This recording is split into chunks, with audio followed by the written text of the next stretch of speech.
The House will please come to order. I'd like to welcome everybody. Are we ready to go, Chris?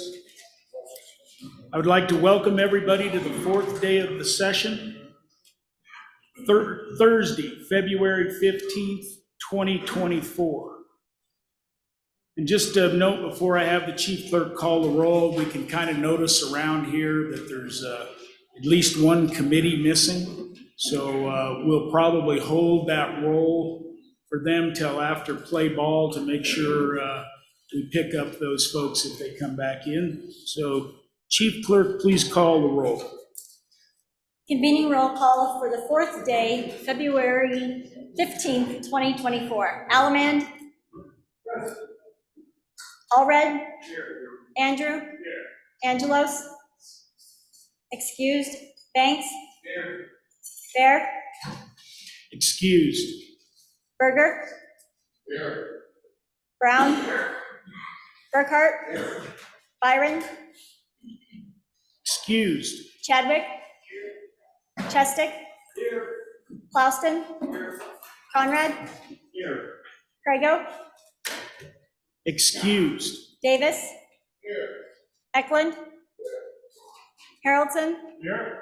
Harshman. Excused. Heiner. Henderson. Warnock. Jennings. Knapp.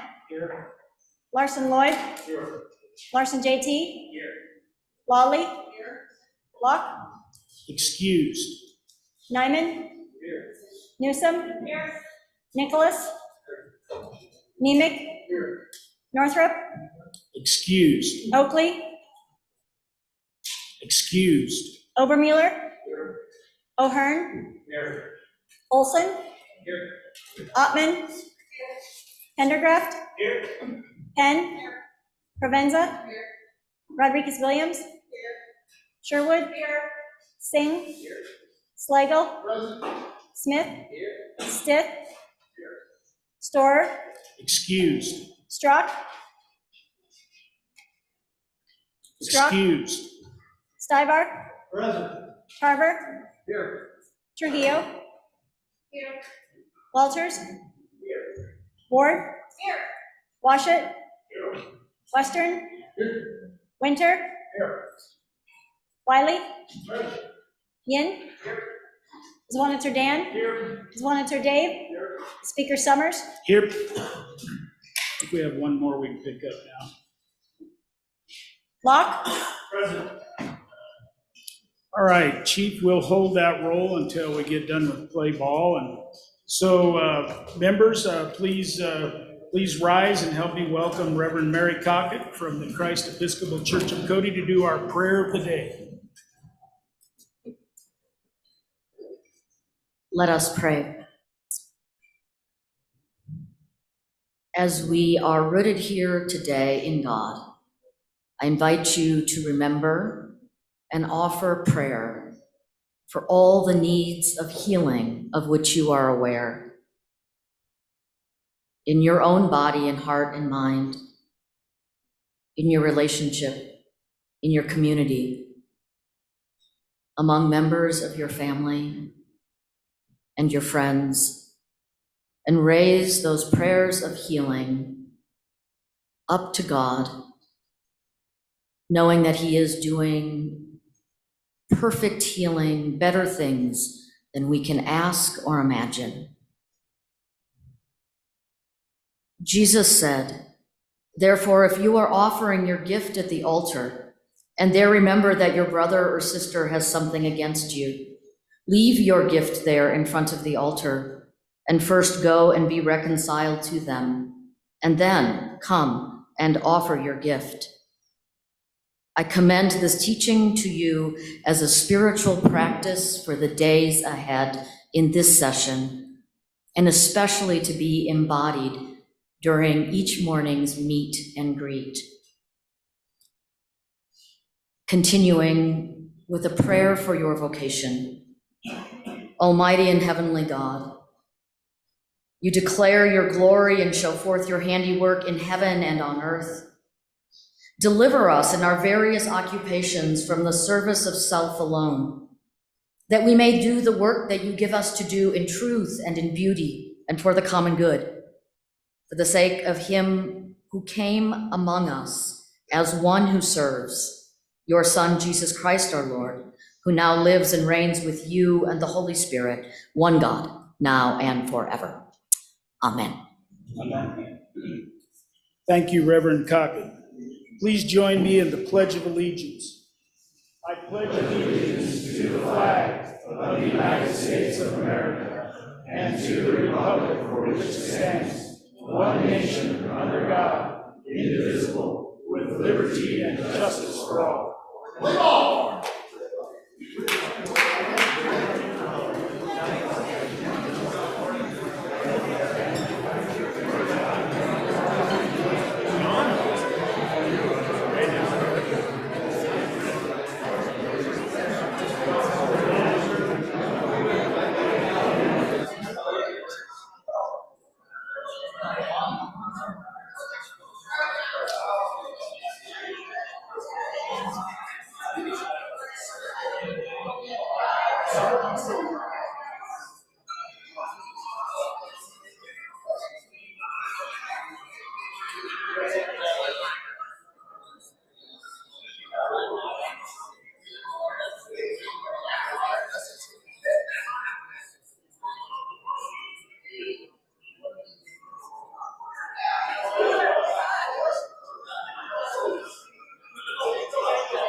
Are we ready?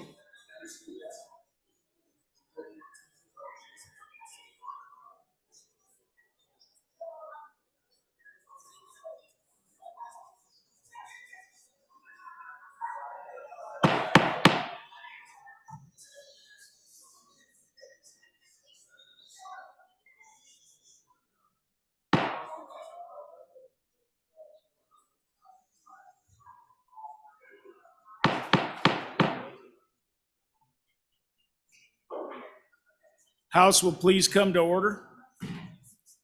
We need to finish roll call, so if everybody could find their seats. If everybody could find their seats. Chairman Harshman, find your seat. Chief Clerk, please finish the roll. Bear. Here. Byron. Here. Crago. Here. Harshman. Here. Northrup. Here. Oakley. Here. Storer. Here. Strock. Here. 61 present, 1 excused. Right, Representative Andrew, do you have a privilege? Yes, thank you, Mr. Speaker. Members, if you look up in the South Gallery, with us today, we have students from the Laramie Montessori Charter School, one of the 2 great charter schools we have in Laramie. Please help me welcome them to the house.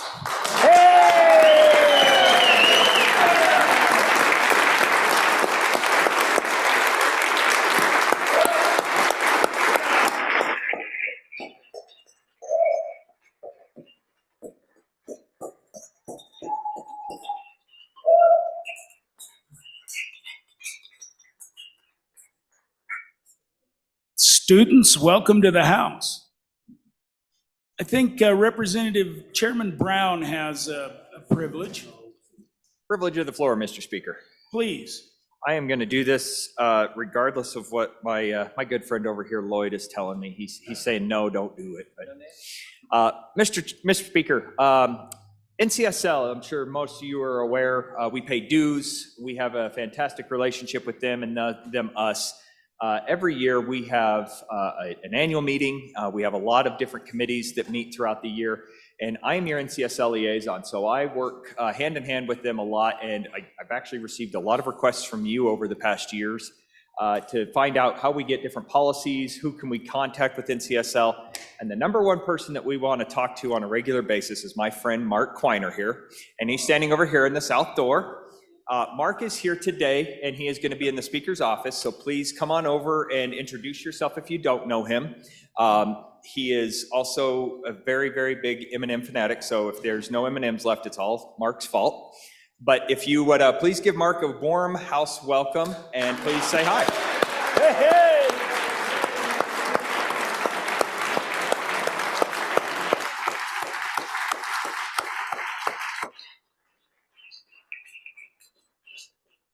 And Mr. Speaker, before I go, I also think that it's important to note that Mr. Quiner, prior to leaving for NCSL, was a deputy director here for LSO, so he knows Wyoming very, very well, and just how small of a town Wyoming truly is.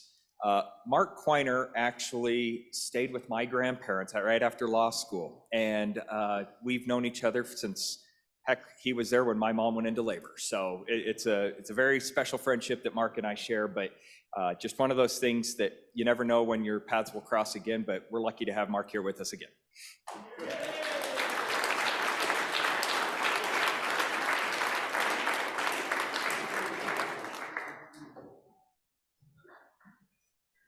Welcome NCSL, and particularly welcome Mark Quiner. What a wonderful attorney he was in his time when I first came in. Representative Clouston, do you have a privilege? Yes, privilege of the floor, Mr. Speaker. Please. Thank you, Mr. Speaker. In the North Gallery, we have a member of my community, George Dunlap. George has been a member of our hospital board and a Rotarian. He's given countless hours of service to our community. I'd just like to recognize and thank George.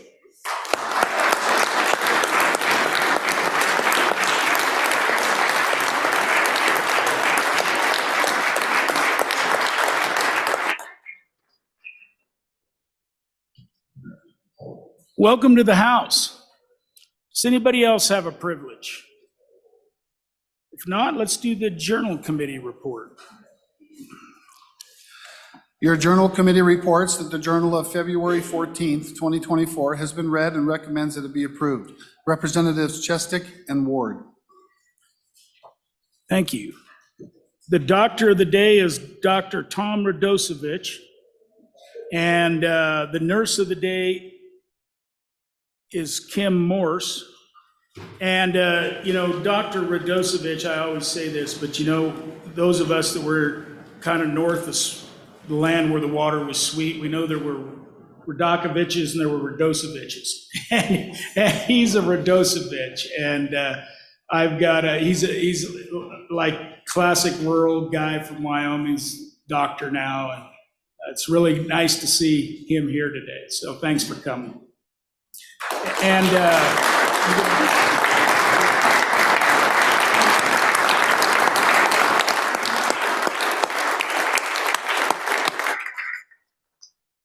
Representative Larson Lloyd, Thank you, Mr. Speaker. Privilege of the floor, please. please. Yesterday, we had the opportunity to welcome back a colleague and incredible legislator, Representative Evan Simpson, who is from Star Valley and left us to go on to respond to a higher call. And he was here with us yesterday, is back here with us today. And the Speaker has consented and invited Representative Simpson to come on the floor and impart some of his sage wisdom and perhaps give us a little guidance. So please help me welcome Representative Simpson. Here, here. Thank you.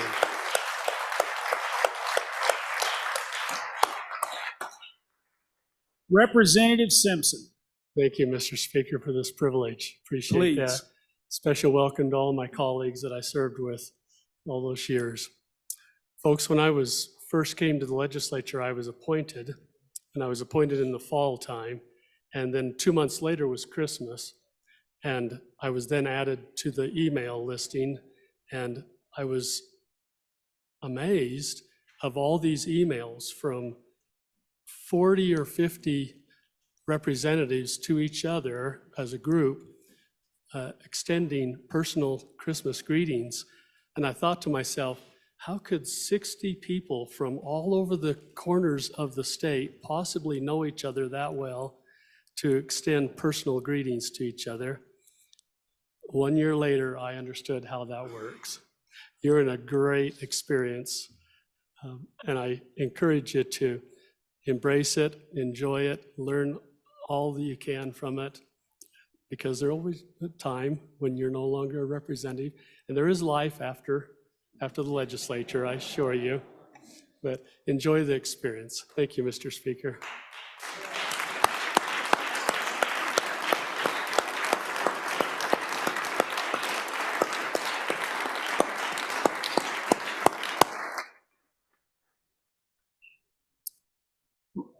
Representative Simpson, it's a real honor to have you here today. And I've mentioned before that speak less, say more, and that was his philosophy, and he did a really good job at it. I think next we're kind of at that order of business of reading and referencing of bills. And you're going to see 4 bills at the top, and obviously they'll fall or rise, but they are all mental health bills. And that has been a priority of mine. And I think we heard that it was a priority of the chief executive. And so I just wanted to bring these bills forward kind of one at a time, but I just want to reiterate the importance of mental health services in the state of Wyoming. And with that, first bill for our consideration is House Bill 186. House Bill 186, sponsored by Representative Conrad. First reading of the bill. 988, hotline appropriation.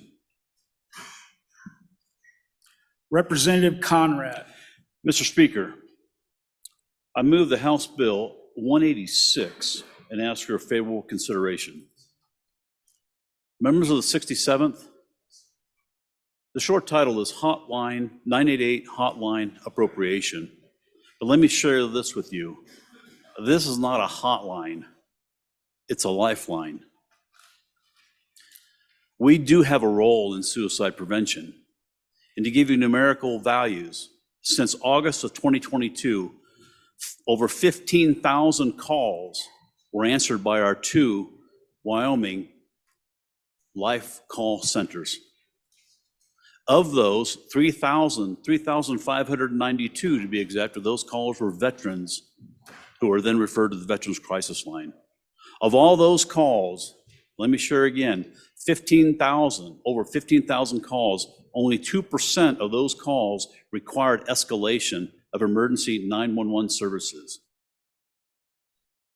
Since we were number 1, unfortunately, in suicides per capita in the United States, we are now, as we speak, commendably, number 3. We're not there yet. We need to be 50th. The lifeline is working. We have the facts. The loss of life is preventable. And being pro-life means supporting life after birth. Thank you. Representative Baer. Thank you, Mr. Chairman. As the good bringer mentioned, over 15,000 calls have been fielded in the last 12 months. How is that possible if we haven't funded this? We have funded this. And I will challenge you to look at the upcoming budget. We will fund this again for 2 years. We had this debate last year, and the issue is how we fund it. Do we fund it for perpetuity off of our general budget, where we don't observe it each 2 years when we create the budget? Or do we keep it in the budget where we're paying attention to it? This is a good, I think, first line of defense for this issue of suicide. But there are many other methods of fighting suicide, and some may be better than others. And when we get in a crunch for funding, this body is going to have to decide which methods are funded and which ones are not.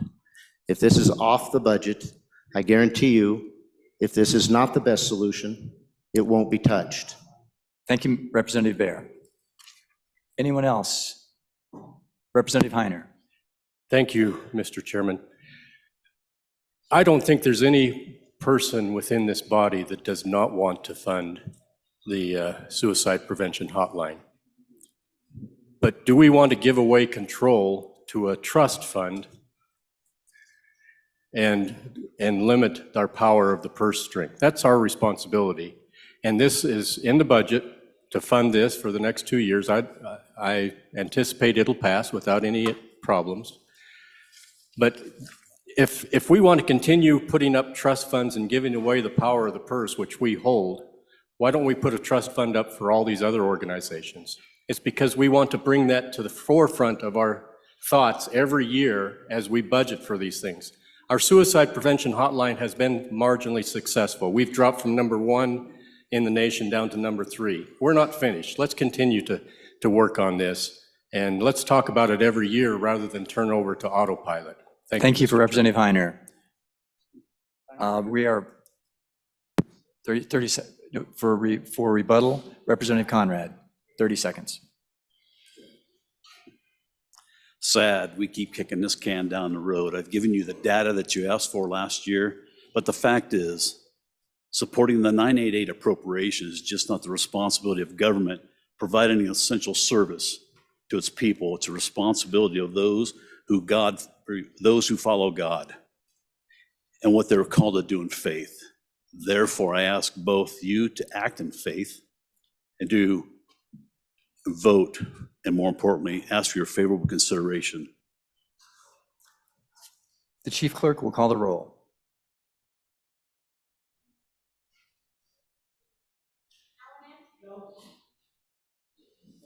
Allred? Andrew?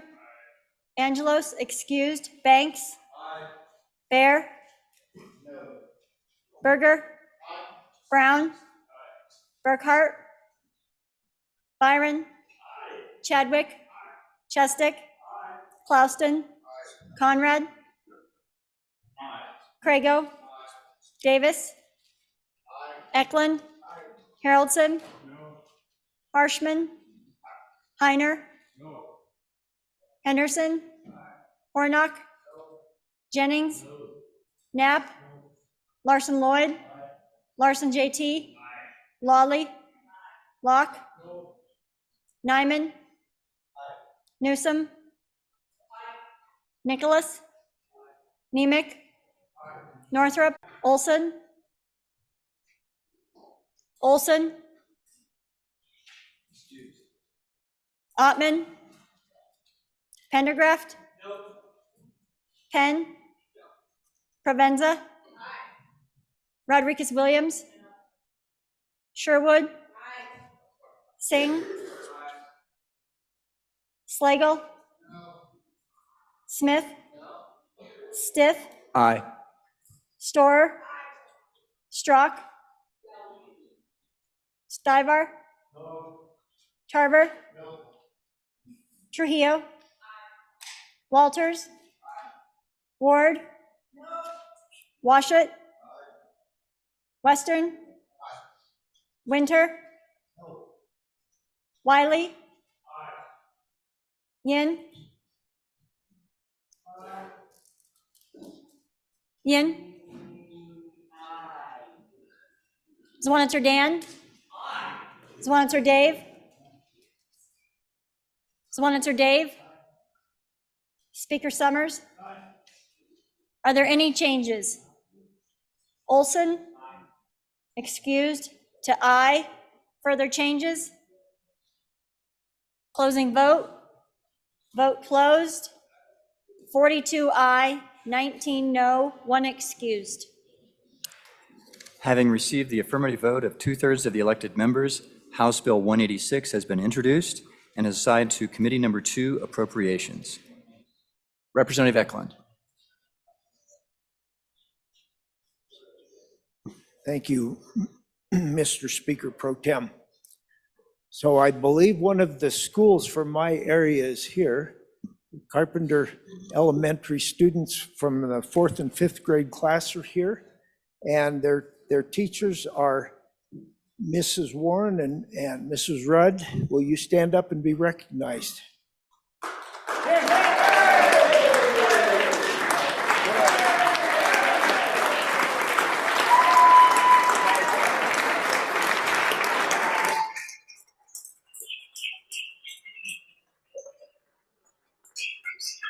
Yeah. Coyotes are known to be shy, right?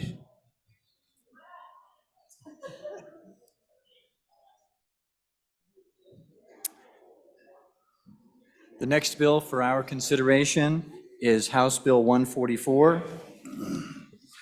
House Bill 144, sponsored by Representative Brown. First reading of the bill. Suicide awareness and prevention license plate.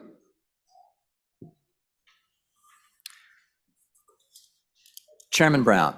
Thank you, Mr. Speaker Pro Tem. I move House Bill 144 and would ask for your favorable consideration. Ladies and gentlemen of the 67th, it wouldn't be a budget session nor a session in general if we didn't have a license plate bill here. So I bring you proudly House Bill 144 and ask for your favorable consideration. This was actually brought to me by a constituent, and it's a very unique opportunity for us, right? It was originally brought to me as an opportunity to have black and white license plates and just have the 988 moniker on it and just call it good. And I said, what if we decided to change this up? What if we went and we grabbed historical license plates, stuff that we've had, people want them still, people still frankly drive around on them today, and we put a moniker on there for the 988, and we allow the department to auction them off, and we take all of that money, just like we do with our wildlife conservation bills, and we put this money into the account. It's a completely voluntary program. People who want to do it get to do it, and it raises suicide awareness not only here, but it also shows the rest of the country when you leave this state that Wyoming cares about suicide awareness. And so I would ask for your favorable consideration on just introduction, get this out to the committee and let the committee hammer this out. And heck, if we make it through that process and we come all the way up to the committee of the whole, let's make this a better bill. Let's clean it up and let's have a chance to refill that on a voluntary basis. Thank you. In opposition to the bill, Representative Stivar. Thank you, Mr. Speaker. Against the bill, Wyoming has too many license plates now. All right, last year we did a sticker for women veterans. We did one for breast cancer awareness. Let's do something like a sticker, see how many takers we get before we have them order and waste money on making plates.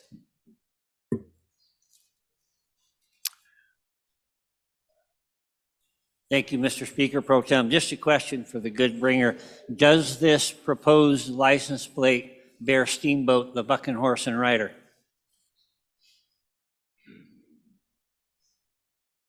We have some additional time. Anyone else desiring to speak against the bill? To you, Chairman Brown. Thank you, Mr. Speaker Pro Tem. So in response to the opposition, I would just say, yes, we have license plates. There should be 2 on every vehicle. And this is a voluntary process.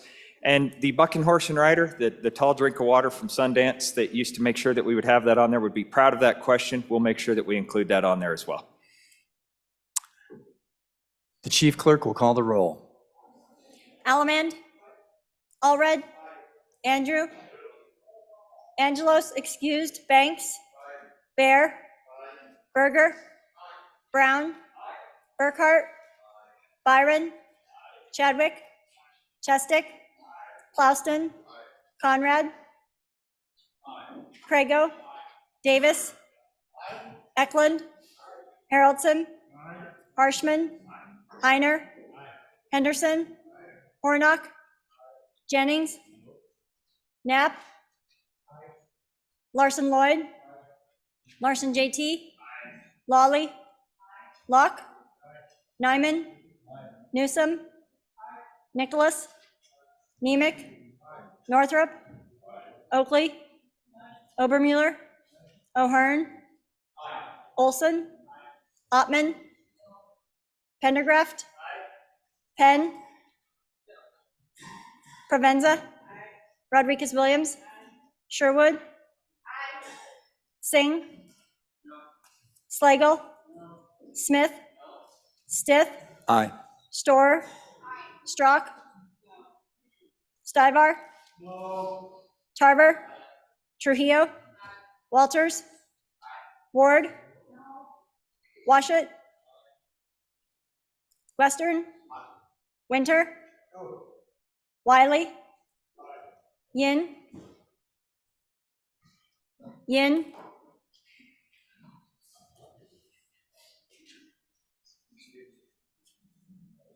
Zwanzer Dan,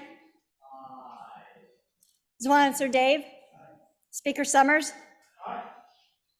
Yin, excused to aye. Further changes? Locke, aye. To no. Further changes? Closing vote. Vote closed. 49 aye, 12 no, 1 excused. Having received the affirmative vote of 2/3 of the elected members, House Bill 144 has been introduced and is assigned to Committee Number 2, Appropriations. The next bill for our consideration is House Bill 119, sponsored by Speaker Summers. House Bill 119, sponsored by Speaker Summers. School finance, mental health service grants. Speaker Summers.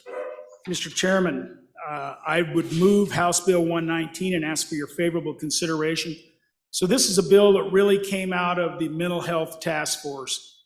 And what we were going to do at that time was provide some funding to K-12 education for mental health services for a period of time until recalibration. And we were going to use the consultant's recommendation from the last recalibration that we didn't follow as a guide.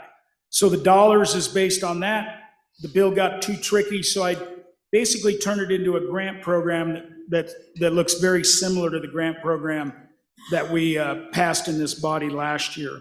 It uses school foundation dollars, and what we've heard both in that task force and what I've heard at home, even in my little town of Big Piney, we have an inordinate amount of children that are going to school counselors that are basically talking about suicide and are in crisis. We've been lucky that there's been some ARPA money to backfill some of that, but that's leaving, and this is just a time-limited grant program to try to fill that gap until we can recalibrate the funding model and figure out what is the best method. These are our precious resource, these children. And to see them in the pain and the crisis that's occurring in our schools is I think just, it's tragic. The money would go out based upon ADM, so it'd be based upon the size of your school. So I would encourage an aye vote on this. Thank you. Speaking in opposition, Representative Ward. Thank you, Mr. Chairman. I respectfully disagree with this bill. Government cannot solve a problem it helped to create by what is being taught in government schools. Thank you. Representative Haroldson. Thank you, Mr. Speaker Pro Tem. Obviously, this is a world I live in every single day. And it is an issue. I mean, no one's denying that fact. But the reality we have to ask ourselves is it our place as the government to try fix this problem? I would go as far as to say we can't. That's an impossibility. We can continue to pour money. We could pour $36 million into this. We'll continue to have this issue as long as we have the background around it that is creating the issue. And so we need to address those issues long before we address this. This is taking care of fruit instead of roots, and it's not the role of government.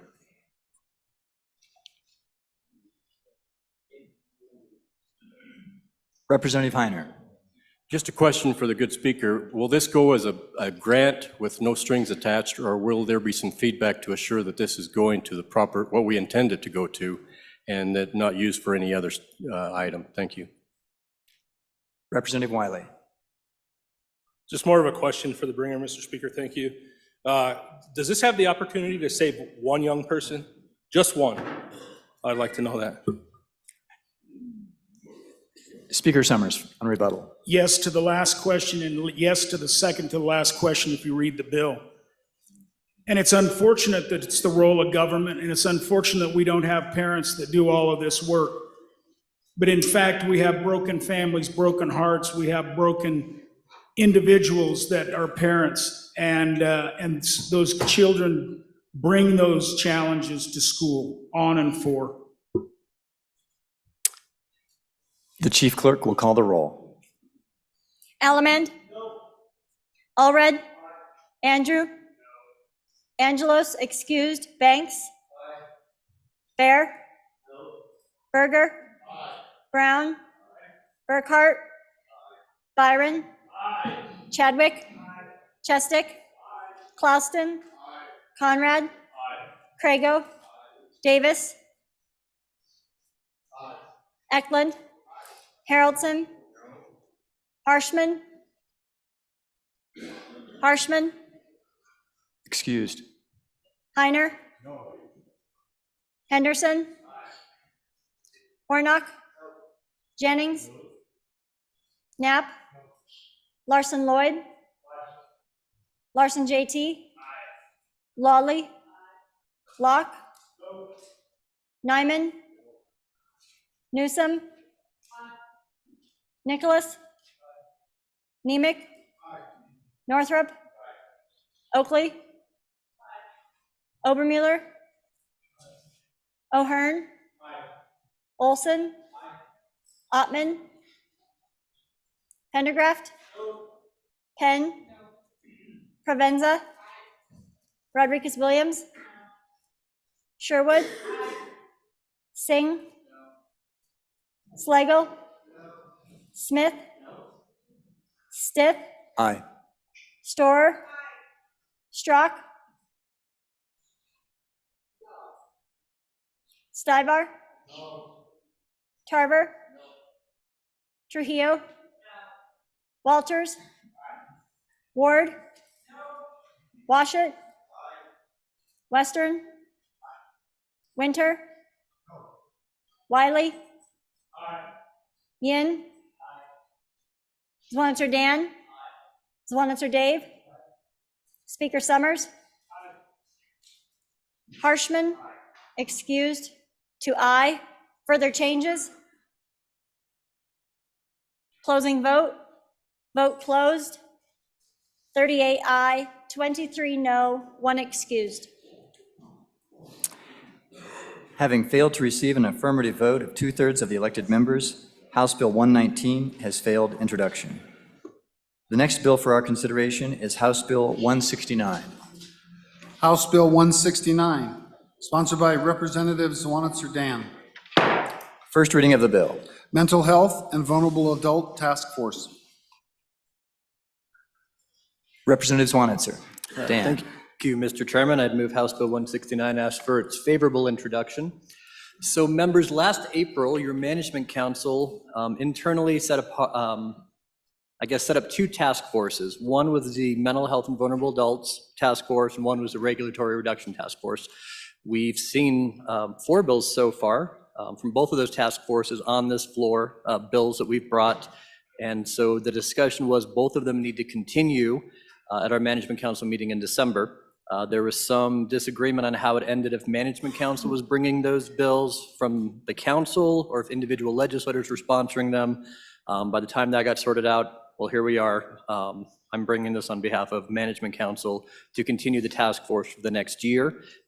It seemed while we were in session, it made more sense to have the entire legislature vote on the task force than just having management council renew it for another year without your understanding and favorable vote to keep it going.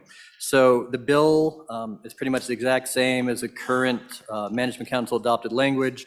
It's 3 members of the House, 3 members of the Senate, and 5 from our executive branch: Health, Corrections, Education, Family Services, and the judicial branch. As you heard from both our chief executive and our chief justice, the chief of the judicial branch, in their State of the State addresses, we finally have some strong collaboration. We've got everybody at the table and working on real solutions for the first time in a long time that's really making a difference. I think you'll see 10 bills total this year with a lot of promise of things we've been working on to bring forward in the 2025 general session. So this is to ask for your favorable consideration to continue this task force for another year and just put it in statute and have us all vote on it as a body instead of management council doing it in April again. Be happy to answer any questions. Does anyone wish to speak in opposition?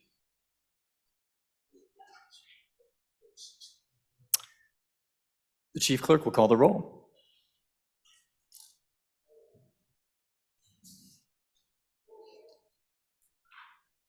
Allemand? Allred? Andrew? Angelos, excused. Banks? Bear? Berger? Brown? Burkhart? Byron? Chadwick? Chestick? Clauston? Conrad? Crago? Davis? Eklund? Haroldson? Harshman? Heiner? Henderson? Hornock? Jennings? Knapp? Larson Lloyd? Larson JT? Lawley? Locke? Nyman? Newsom? Nicholas? Nemec? Northrup? Oakley? Obermueller? O'Hearn? Olson? Ottman? Pendergraft? Penn? Provenza? Rodriguez Williams? Sherwood? Singh? Slagle? Smith? Stiff? Aye. Storer? Strock? Stivar? Tarver? Trujillo? Walters? Ward? Washit? Washit? Western? Winter? Wiley? Yin? Zwanitzer Dan? Zwanitzer Dave? Speaker Summers? Are there any changes? Closing vote. Vote closed. 43 aye, 18 no, 1 excused. Having received the affirmative vote of 2/3 of the elected members, House Bill 169 has been introduced and is assigned to Committee Number 2, Appropriations. Representative Eklund, one more time. Mr. Speaker Pro Tem, I don't usually do this many privileges. Privilege, please.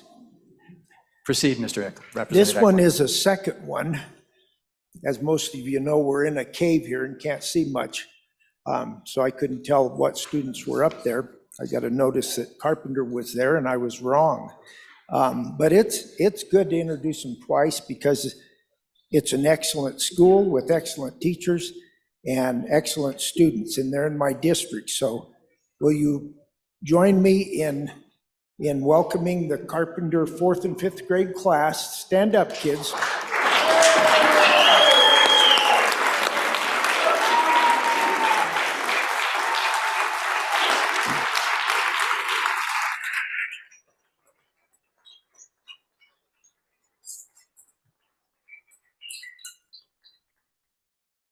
Mr. Speaker Pro Tem, their teachers are Mrs. Rood and Mrs. Warren.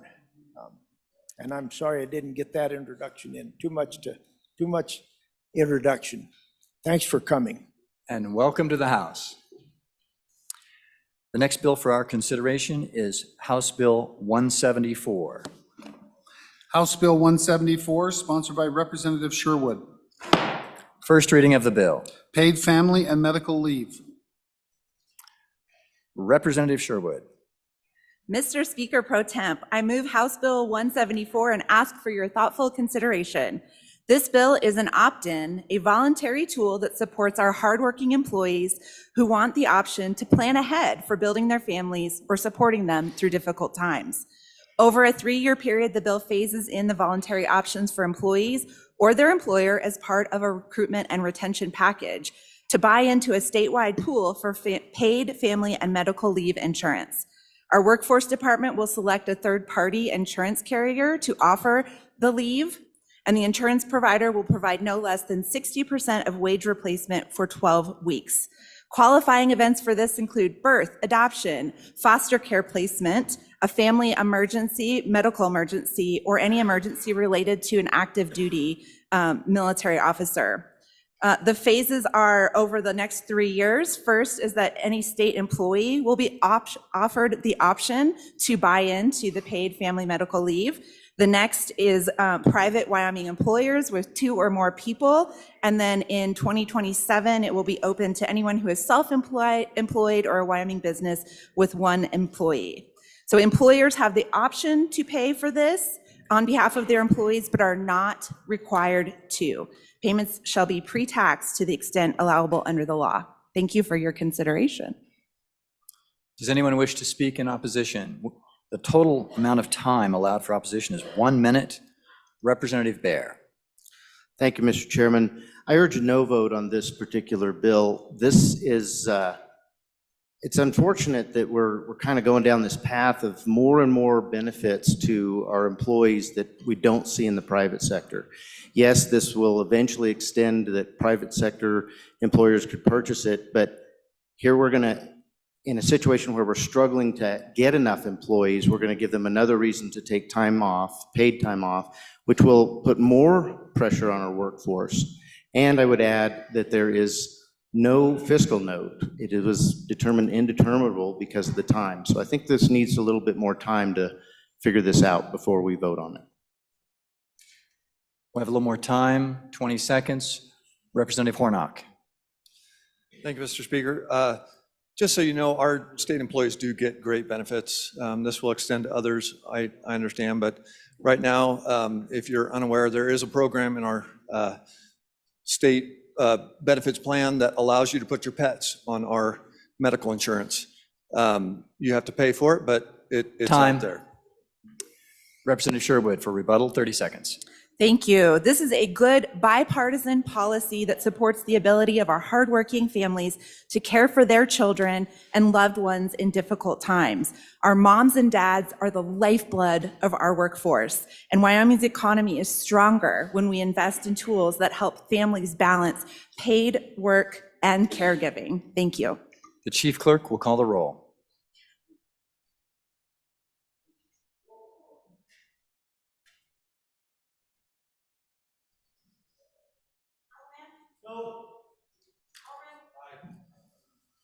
Andrew?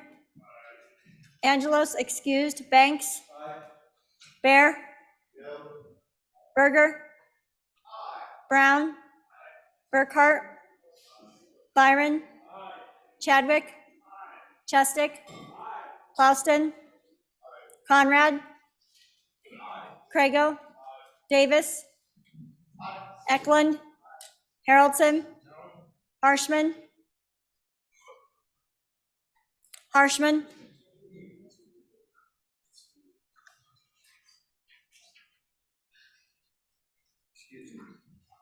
Harshman? Heiner? Henderson? Hornock? Jennings?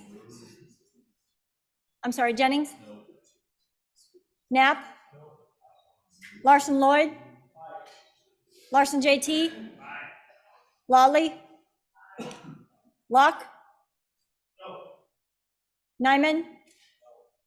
Newsom? Nicholas? Nemec? Northrop? Oakley?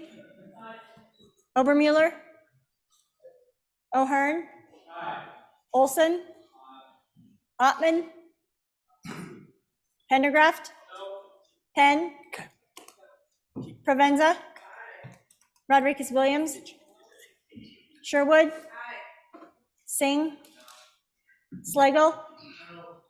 Smith? Stiff? Storer? Strzok? Stivar? Tarver? Trujillo? Walters? Ward? Washut? Western? Winter? Wiley? Yin? Zwanitzer Dan? Zwanitzer Dave? Speaker Summers? Aye. Are there any changes? Closing vote? Vote closed. 41 aye, 20 no, 1 excused. Having failed to receive an affirmative vote of 2/3 of the elected members, House Bill 174 has failed introduction. Just a brief note before I go to the next bill. Remember, the more we talk, the more bills that are crying. All right, next bill for our consideration is House Bill 168. The reading clerk will read the bill. House Bill 168, sponsored by Representative Banks. First reading of the bill. Foreign ownership of Wyoming agricultural lands. Representative Banks. Mr. Speaker, thank you. At this time, I move House Bill 168 and ask for a favorable introductory vote. Currently, all the surrounding states, with the exception of Colorado, have laws prohibiting foreign ownership of agricultural property. In Wyoming, 431,000 acres is owned by foreign investors. Reports show that Albany County has the most acres under foreign ownership, followed by Carbon and then Campbell. This bill is intended to address this issue, and a few of us have worked on this bill to get it where it needs to be both constitutional and to give the most protections we can to Wyoming farmland the right way. The Wyoming Constitution states that no distinction shall be made between residents and resident and resident aliens. This bill is directed toward non-resident aliens, as this best aligns with the Wyoming Constitution. I'm asking for favorable introduction at this time so that we can have the discussions on how we want to proceed with this issue, where we can go. And as I read through the bill, I admit that there's some changes that need to be made, amendments that need to be made. I've have those worked out, have some people helping me work those out with our good agencies. And so when we get at the committee and get some good things done on it, I feel good that we can get the bill that is best for Wyoming farmland. Thank you. Representative Stiff. Mr. Speaker, thank you. I speak in opposition to the bill for a simple reason. This bill is far too restrictive on foreign ownership of land in the following way. It would prevent a multi-billion-dollar expansion of a Trona plant in Sweetwater County. It would make it impossible for this project that is expected to employ 600 people.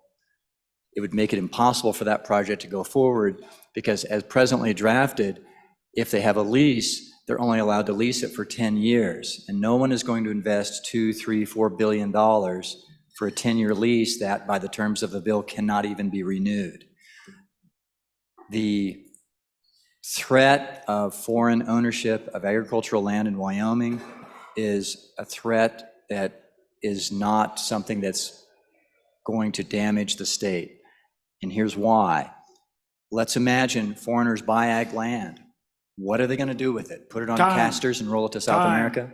Thank you. Would anybody else like to speak against this bill? Not Representative Banks for your 30 seconds. Mr. Speaker, thank you. And yes, those are the discussions we need to have, and I look forward to having those discussions. I don't believe that we'll get to a point where we are going to restrict those very important projects from happening in the state of Wyoming. We have those industries and stakeholders all together to draft amendments to fix that issue. But going forward, I ask you not kill the bill for that, but that we can have the discussion, because I do think moving forward there's a clear path. Thank you. Chief Clerk, please call the roll on House Bill 168. Allemand? Allred? Andrew? Repeat. Angelos excused. Banks? Bear? Berger? Brown? Burkhart? Byron? Chadwick? Chestick? Plouston? Conrad? Crago? Davis? Eklund? Haroldson? Harshman? Heiner? Henderson? Hornock? Jennings? Knapp? Larson Lloyd? Larson JT? Lawley? Locke? Nyman? Newsom? Nicholas? Nemec? Northrup? Oakley? Obermuller? O'Hearn? Olson? Ottman? Pendergraft? Penn? Provenza? Rodriguez Williams? Sherwood? Singh? Slagle? Smith? Stith? Storer? Strzok? Stivar? Tarver? Trujillo? Walters? Ward? Washut? Western? Winter? Wiley? Yin? Swanitzer Dan? Swanitzer Dave? Speaker Summers? Aye. Are there any changes? Closing vote. Vote closed. 50 aye, 11 no, 1 excused. Having received the affirmative vote of 2/3 of the elected members, House Bill 168 has been introduced and is assigned to Committee Number 5, Ag. The next bill for our consideration is House Bill 50. House Bill 50, sponsored by Representative Ward. First reading of the bill. What is a Woman Act?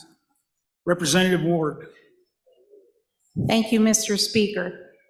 I move House Bill 50 and ask for your favorable introduction consideration. House Bill 50 defines a woman, female, as a person whose reproductive system is developed to produce ova and/or who exhibits XX but not Y chromosomes, and defines a male as a person whose reproductive system is developed to fertilize ova and/or exhibits XY chromosomes or a Y chromosome. It gives dignity to womanhood by protecting it. This bill has become necessary because a biological male has pushed Wyoming women from their Wyoming sorority in our Wyoming University. Wyoming high school girls are forced to share their private spaces with boys, and many of us know this from firsthand accounts female inmates risk being housed with males. This bill protects the privacy and safety of Wyoming women's private spaces and prevents men from entering and vice versa. Critics will claim the bill targets marginalized people. Not true. It reinforces the norm that biological sex is a reality. Protecting Wyoming women from being forced to share their private spaces with men should be a goal upon which we can all agree. Some may argue that this bill may result in the loss of federal dollars, but we cannot allow ourselves to be radicalized by the dependence on federal funds that require us to allow men in Wyoming elementary school bathrooms. No amount of men is worth selling science and sanity down the drain. After all, the Code of the West reminds us that some things are not for sale. Please vote aye. Representative Ward, just a reminder, we don't say the University of Wyoming, for example. It would be that university over the hill. So try not to name those. Anybody in opposition to this bill? Maybe you didn't, I don't know. Maybe I missed it. Okay. Chief Clerk, please call the roll on House Bill 50. Elliman. Allred. Andrew. Angelos, excused. Banks. Bear. Berger. Brown. Burkhart. Byron. Chadwick. Chestick. Clouston. Conrad. Crago. Davis. Eklund. Haroldson. Harshman. I'm sorry, repeat. Repeat, Harshman. Heiner.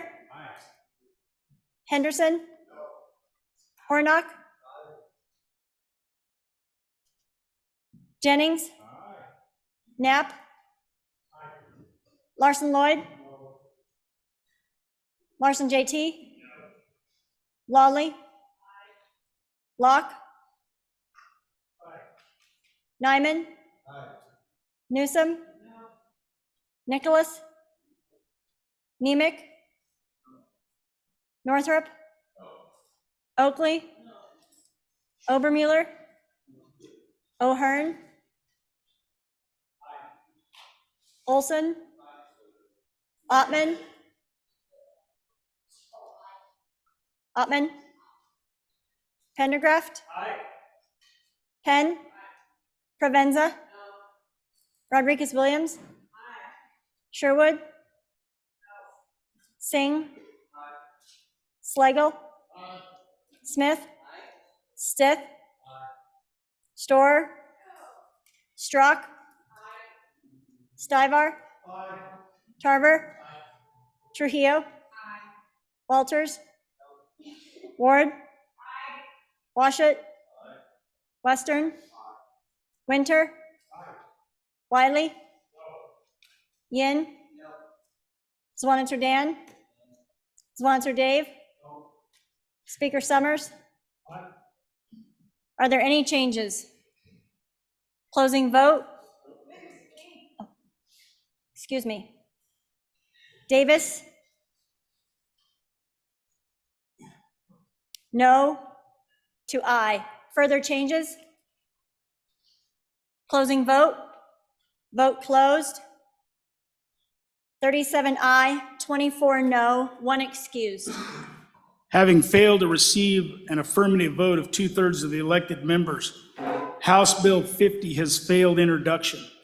The next bill for our consideration, and just so you know, I'm going to roll the next bill down.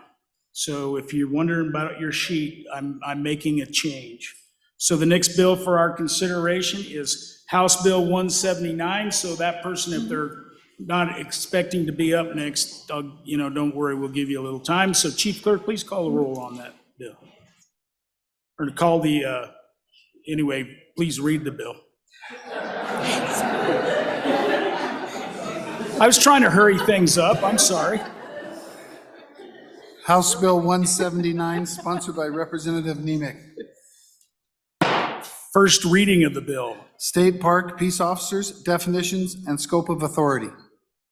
It never pays to get ahead of yourself. All right. Representative Nemec. Thank you, Mr. Speaker. I move House Bill 179 and ask for your favorable consideration. This bill assists the park police in enforcement of state laws.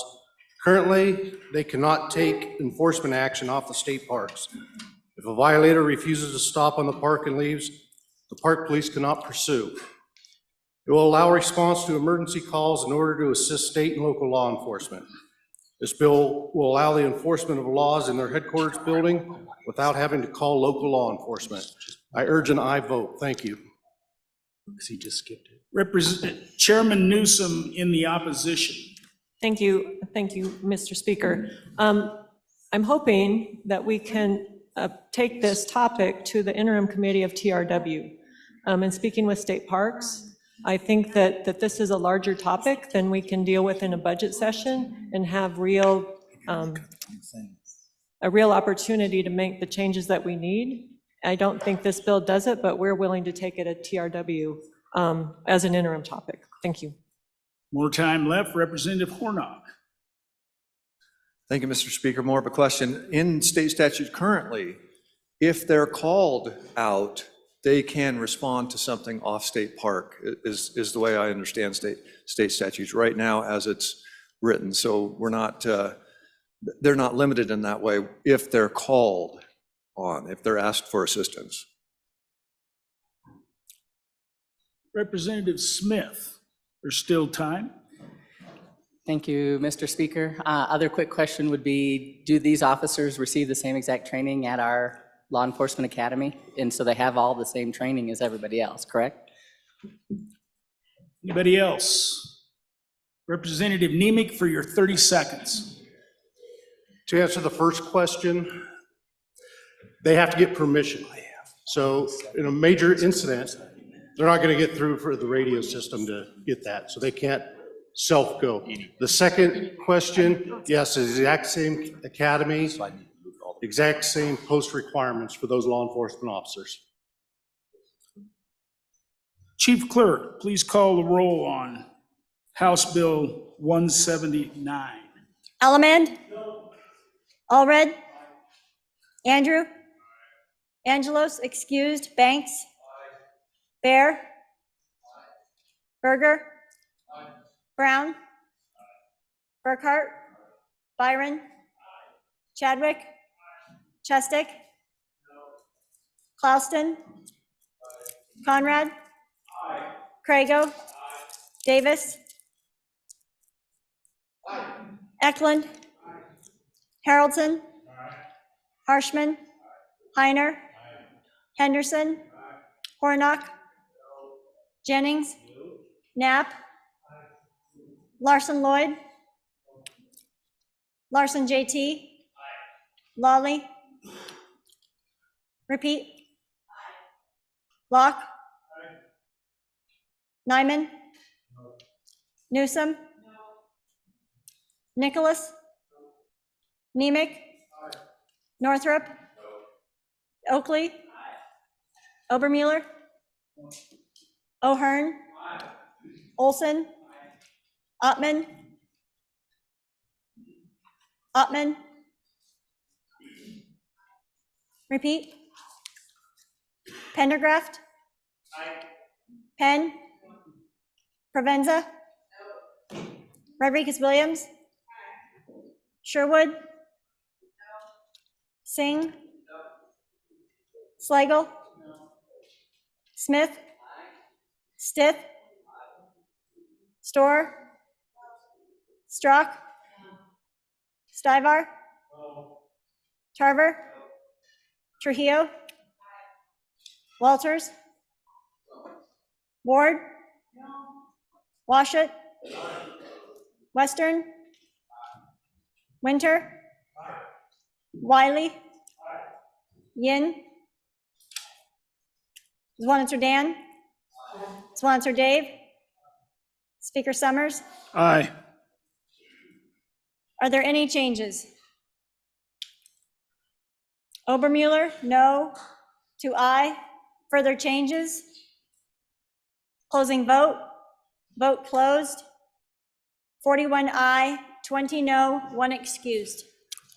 Having failed to receive an affirmative vote of 2/3 of the elected members, House Bill 179 has failed introduction. The next bill for our consideration is House Bill 175.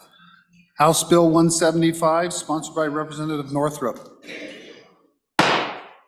First reading of the bill. Criminal history for volunteers in K through 12 public schools. Chairman North. Thank you, Mr. Speaker. I move House Bill 175 and ask for your favorable consideration on introduction. I bring this bill for the safety of our kids in our schools. Basically, any volunteer who may have regular contact or unsupervised access to minors in the course of volunteering for school districts shall have a background check. That's the entire bill. I stand for questions. Somebody going to the mic. In opposition, Rachel Rodriguez-Williams. Sorry, Representative Rodriguez-Williams. Can't do two things. Thank you, Mr. Speaker. Just a question for the sponsor of the bill. I'm curious if there's anything that prohibits random drug testing in K through 12 education for these volunteers as well. Anybody else in opposition? Representative Jennings. More of a question, Mr. Speaker. So when we define the word volunteer, would this capture, say, a parent that wanted to go and be a part of throwing a birthday party? Would that be a volunteer? Would they have to go through a background check? Anybody else? All right, Chairman Northrop, your 30-second rebuttal. Thank you, Mr. Chairman, or Mr. Speaker. So drug testing is a good idea. We have yet to implement that. However, the parents dropping by to be with their child, that is not regular contact. They usually are not there all the time. We're talking about paras, we're talking about people who drop in and volunteer to help with math skills, may volunteer to go with a team overnight someplace, and that's what we're looking at, is those people. Thank you. Chief Clerk, please call the roll on House Bill 175. Allemand. Allred. Andrew. Angelos excused. Banks. Bear. Berger. Brown. Burkhart. Byron. Chadwick. Chestick. Clauston. Conrad. Crago. Davis. Eklund. Haroldson. Harshman. Heiner. Henderson. Hornock. Jennings. Knapp. Larson Lloyd. Larson JT. Lawley. Locke. Nyman. Newsom. Nicholas. Nemec. Northrup. Oakley. Obermueller. O'Hearn. Olson. Ottman. Pendergraft. Penn. Provenza. Rodriguez-Williams. Sherwood. Singh. Slagle. Smith. Stith. Storer. Strzok. Stivar. Tarver. Trujillo. Walters. Ward. Washut. Western. Winter. Wiley. Yin. Zwanzer Dan. Zwanzer Dave. Speaker Summers. Aye. Are there any changes? Are there any changes? Closing vote. Vote closed. 61 aye, 1 excused. Having received the affirmative vote of 2/3 of the elected members, House Bill 175 has been introduced as and is assigned to Committee Number 4, Education. The next bill for our consideration is House Bill 86. House Bill 86, sponsored by Representative Brown. First reading of the bill. Vehicle lien amendments. Chairman Brown. Thank you, Mr. Speaker. I move House Bill 86 and ask for your favorable consideration for introduction. Ladies and gentlemen, you've probably been contacted by some of the institutions, lending institutions in your community about this bill. This was a bill that was brought to me during the interim and asked for me to bring it forward. Ultimately, what we're trying to do is just ensure that what we've got going on across the state is fair and equitable for lien holders. So what we've had happen across the state recently is towing companies are towing these vehicles and they're not notifying the lien holders. And when the lien holders are not notified, they're just collecting these tow fees and these lot fees. And in some cases, it's $25,000, $30,000 worth of lot fees that are being associated with these vehicles. We already do this if there's an abandoned vehicle or something along the same lines in Title 31. This is going into Title 29, which is the lien side of things, and we're just trying to mirror the image that's going on in Title 29 with what we have in Title 31. I have a lot more information for you on this. What I will say about this particular bill is this is a good bill when everybody comes to the table and says, we don't necessarily agree 100%, but we can all come to the table and compromise on this. And this is exactly what this particular bill does, is it compromises not only the towing association, the association that represents towers, but also the association that represents the credit unions and other lien holders. And with that, I'd ask for your aye vote. Representative Smith in the opposition. Just a quick question for the good bringer is who would be paying the burden of the expenses with the reports to YDOT for the title search? Because I do know there's a fees associated with that and everything like that as well. So, I just want to make sure we're not putting too much burden on the tow companies as well as, so thank you. Anybody else in opposition? Not 30-second rebuttal. Chairman Brown. Mr. Speaker, thank you. I appreciate that question.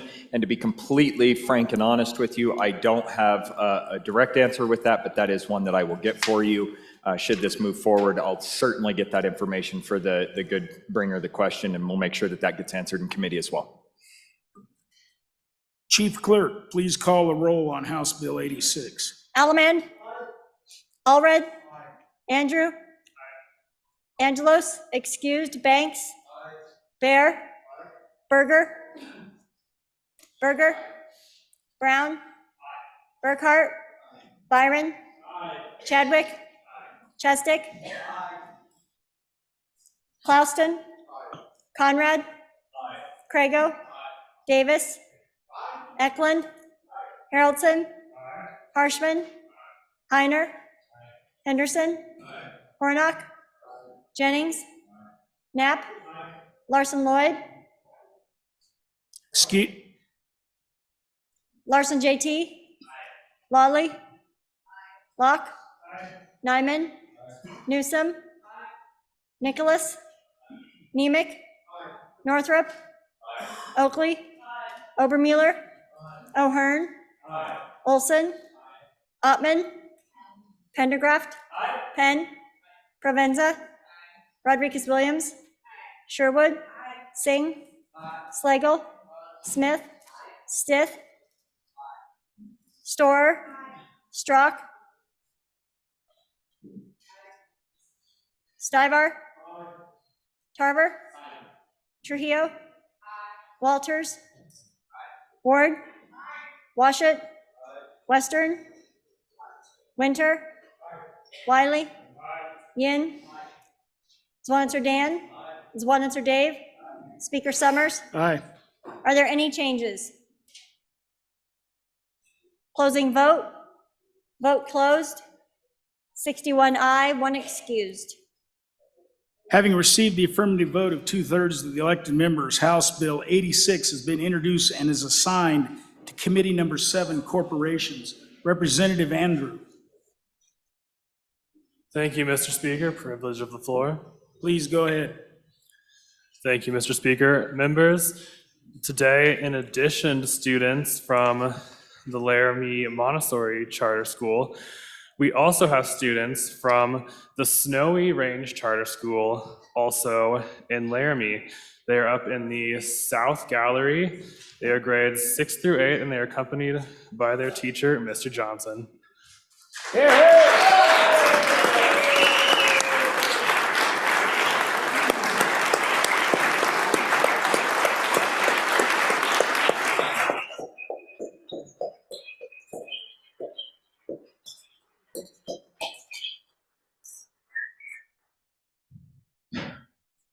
Students, welcome to the House. The next bill for our consideration is House Bill 62. House Bill 62, sponsored by Representative Larson JT. First reading of the bill. Local impact assistance payments, percentage discretion. Representative Larson JT. Thank you, Mr. Speaker. So I move House Bill 62 and ask for your favorable consideration for introduction. Members, a few years back, industrial siding percentage impacts payments were changed to give a tiered system. So for industrial projects that come into your community, of 350 million or less, you get 2.25% of state sales and use tax. For 350 million to $850 million projects, you get 2% of sales and use tax to your county. And for 850 million and up, it's 1.5% of the state sales portion of the sales and use tax. What I'm trying to do is just give the council a little bit of flexibility if there's reasonable justification and reasonable impacts on these counties, that they can give more than those allotted percentages in that tiered system. So I ask for your favorable consideration, and I look forward to further discussion. Would anybody like to speak in opposition? Representative Heiner. Thank you, Mr. Speaker. This was a change we made just a couple of years ago to create some reporting guidelines and to take a little bit more control from the money that's being spent by the Industrial Siding Commission. They were spending $34 million a year from our general fund, and we lowered the ceiling and made a tiered ceiling. This was in conjunction working with the county, with our county organization, that they were fully behind this and supportive of the changes and helped us formulate this bill. It was overwhelmingly passed by both chambers and signed by the governor. I don't believe we should take this upon ourselves to change that at this time. Thank you, Mr. Speaker. Would anybody else like to speak against this bill? Not. Representative Larson JT, 30 seconds. Thank you, Mr. Speaker. I will add that the association that deals with counties is willing to look at this bill. They think that it's an option that we do need to explore, and they haven't fully endorsed it, but they want more discussion in committee. So, all right. Chief Clerk, please call the roll on House Bill 62. Elliman? Allred? Andrew? Angelos, excused. Banks? Bear? Berger? Brown? Burkhart? Byron? Chadwick? Chestick? Clauston? Conrad? Crago? Davis? Eklund? Haroldson? Harshman? Heiner? Henderson? Hornock? Jennings? Knapp? Larson Lloyd? Larson JT? Lawley? Locke? Nyman? Newsom? Nicholas? Nemec? Northrup? Oakley? Obermuller? O'Hearn? Olson? Ottman? Pendergraft? Penn? Provenza? Rodriguez Williams? Sherwood? Singh? Slagle? Smith? Stith? Storer? Strock? Stivar? Tarver? Trujillo? Walters? Ward? Washut? Western? Winter? Wiley? Yin? Zwanzer Dan? Zwanzer Dave? Speaker Summers? Aye. Are there any changes? Closing vote. Vote closed. 35 aye, 26 no, 1 excused. Having failed to receive an affirmative vote of 2/3 of the elected members, House Bill 62 has failed introduction. The next bill for our consideration is House Bill 64. House Bill 64, sponsored by Representative Larson Lloyd. First reading of the bill. Fire prevention and electrical safety amendments. Representative Larson Lloyd. Thank you, Mr. Chairman, members of the House. The past two bienniums in appropriations when we've been taking Representative budget Larson, hearings- please move that bill. I will move this. So, Mr. Chairman, I'd like to move House Bill 64 for your consideration, and I'll try again. So, members of the House, over the last couple of bienniums, Appropriations Committee and their budget hearings have expressed concerns to the electrical, or to the agency on their revenue source for electrical safety, which is based on fees that they get from inspections.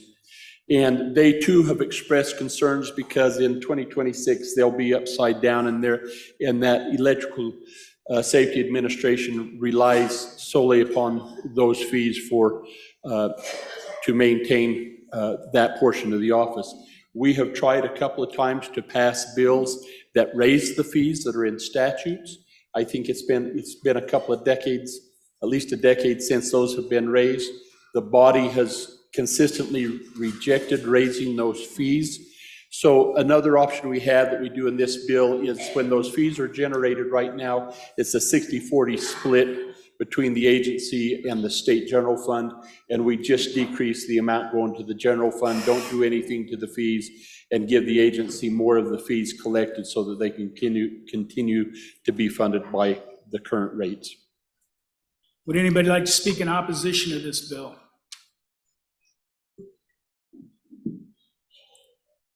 Okay, Chief Clerk, please call the roll on House Bill 64. Ellement. Allred. Andrew. Angelos, excused. Banks. Bear. Berger. Brown. Burkhart.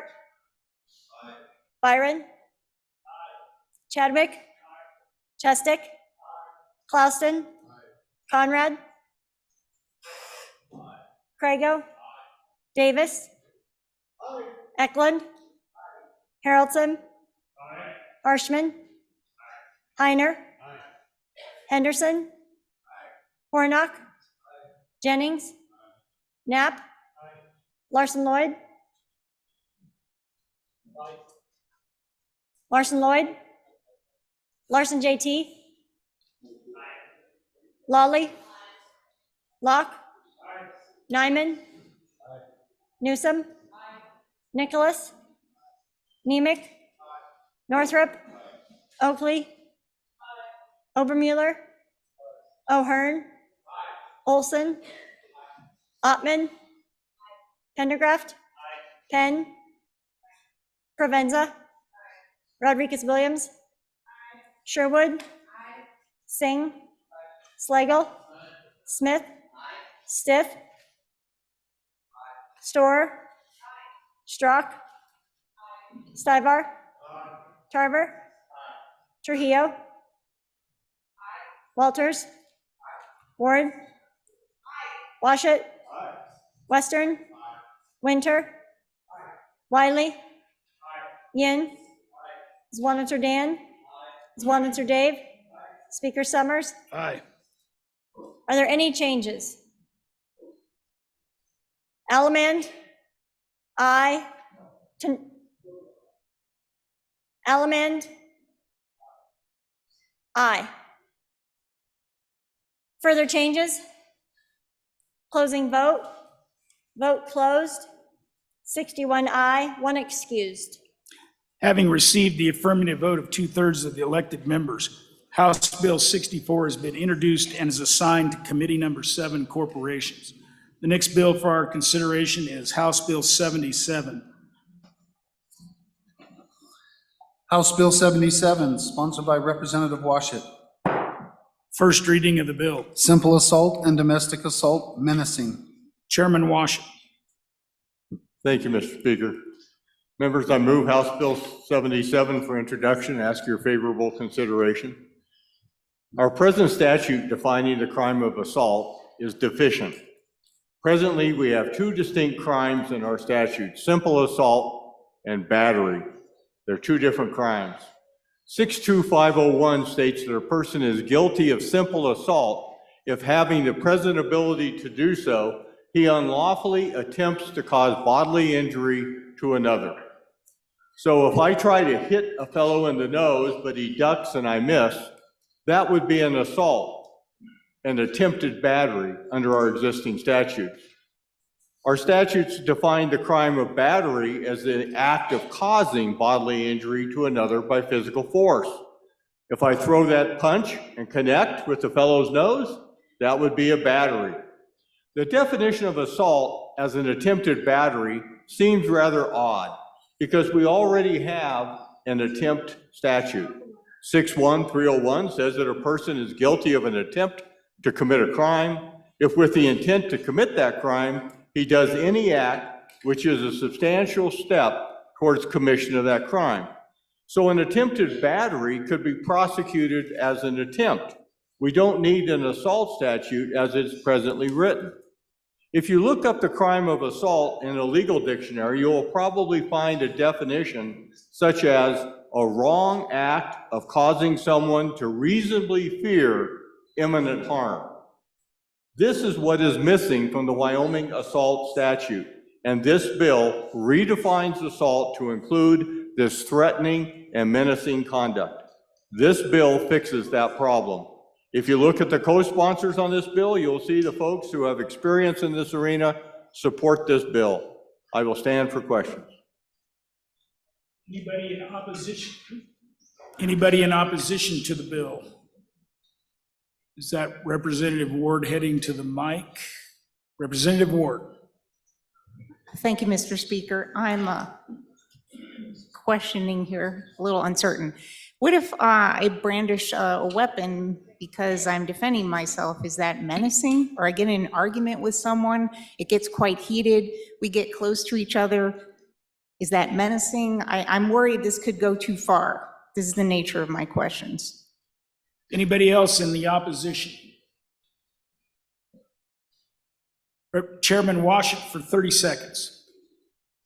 This bill does not affect any of the defenses that already exist in Wyoming law.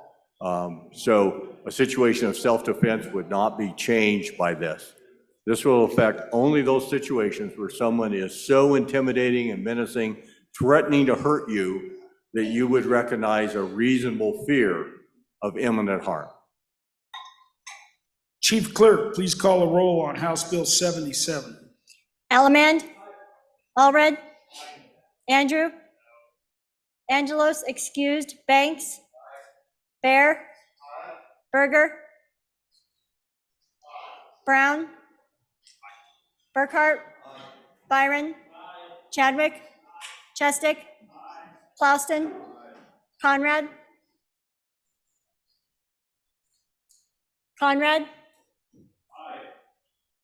Crago, Davis, Eklund, Haroldson, Harshman, Heiner, Henderson, Hornock, Jennings, Knapp, Larson Lloyd, Larson JT, Lawley, Locke, Nyman, Newsom, Nicholas, Nemec, Northrop, Oakley, Obermuller, O'Hearn, Olson, Ottman, Pendergraft, Penn, Provenza, Rodriguez-Williams, Sherwood, Singh, Slagle, Smith, Stith, Storer, Strock, Stivar, Tarver, Trujillo, Walters, Ward, Washit, Western,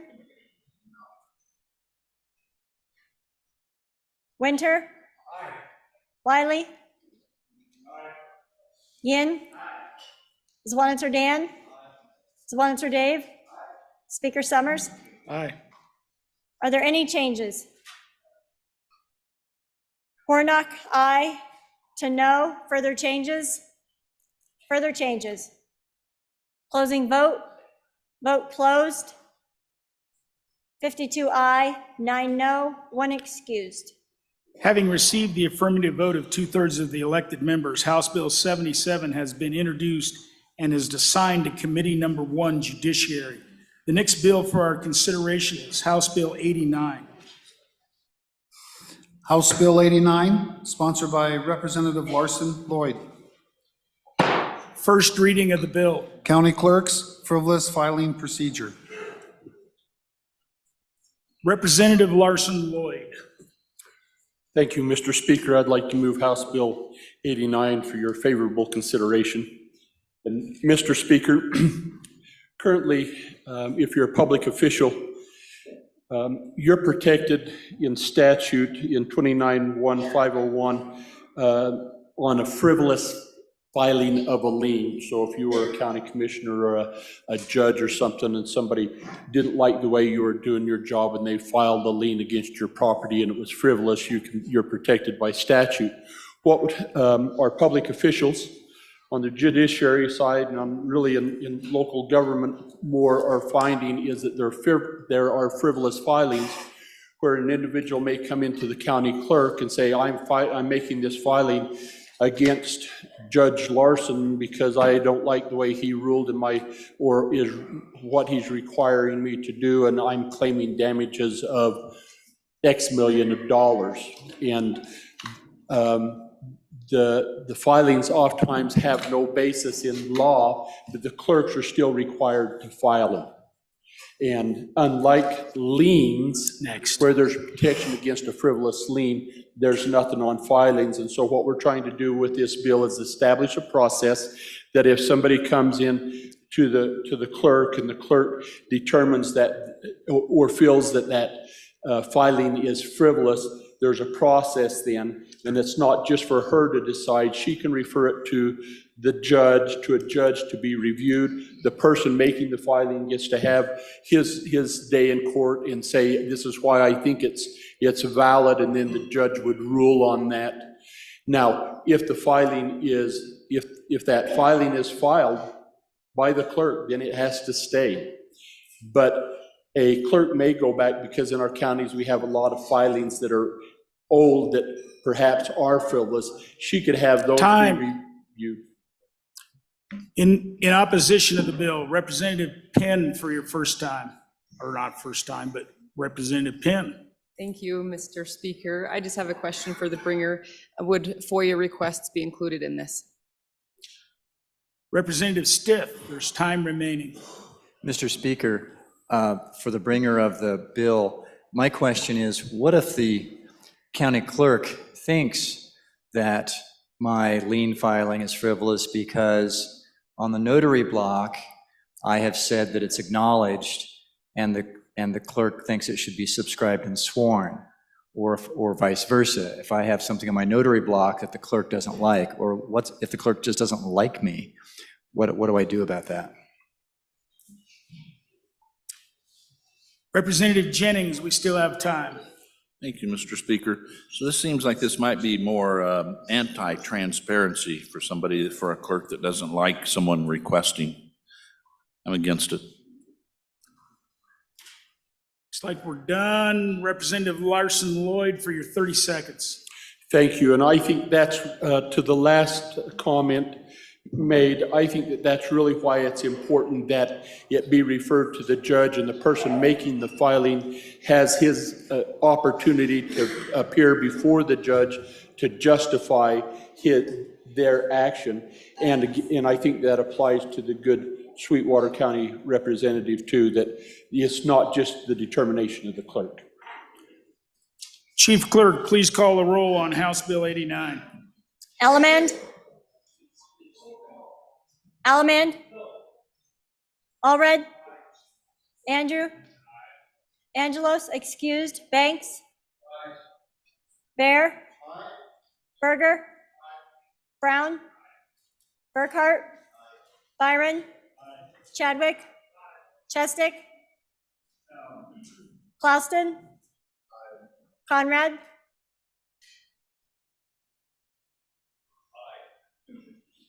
Crago, Davis, Eklund, Haroldson, Harshman, Heiner, Henderson, Hornock, Jennings, Knapp, Larson Lloyd, Larson JT, Lawley, Locke, Nyman, Newsom, Nicholas, Nemec, Northrop, Oakley, Obermueller, O'Hearn, Olson, Ottman, Pendergraft, Penn, Provenza, Rodriguez Williams, Sherwood, Singh, Slagle, Smith, Stith, Storr, Strock, Stivar, Tarver, Trujillo, Walters, Ward, Washut, Western, Winter, Wiley, Yin, Zwanitzer Dan, Zwanitzer Dave, Speaker Summers. Are there any changes? Alamand, no to aye. Rodriguez Williams, no to aye. Locke, no to aye. Provenza, no to aye. Further changes? Davis, are you up? Further changes, closing vote. Vote closed. 51 aye, 10 no, 1 excused. Having received the affirmative vote of 2/3 of the elected members, House Bill 89 has been introduced and is assigned to Committee Number 7, Corporations. The next bill for our consideration is House Bill 203. House Bill 203, sponsored by Representative Harshman. First reading of the bill. Property Tax Reduction and Replacement Act. Chairman Harshman. Thank you, Mr. Speaker. Mr. Speaker, I move House Bill 203 and ask for your favorable consideration. Members, probably replied to 2,000 emails, talked to over 100 people that were giving me calls that were on the Medi-Call. One of the gentlemen I talked to from Torrington, Wyoming, grew up in Lusk, and he gave me this, really we talked, he said, I'm not anti-tax. I understand the social contract. And I said, well, geez, you know, we had property tax back in territorial days. Only tax in statehood. It wasn't until 1932 when we changed the Constitution to allow a sales tax in Wyoming. And I said, really, the only way to offset it would be a sales tax, because we're not going to ever have an income tax in Wyoming. He said, I'd much rather pay sales tax. And I thought, geez, it's going to be 5, 6 pennies. I said, I'll run the numbers on it.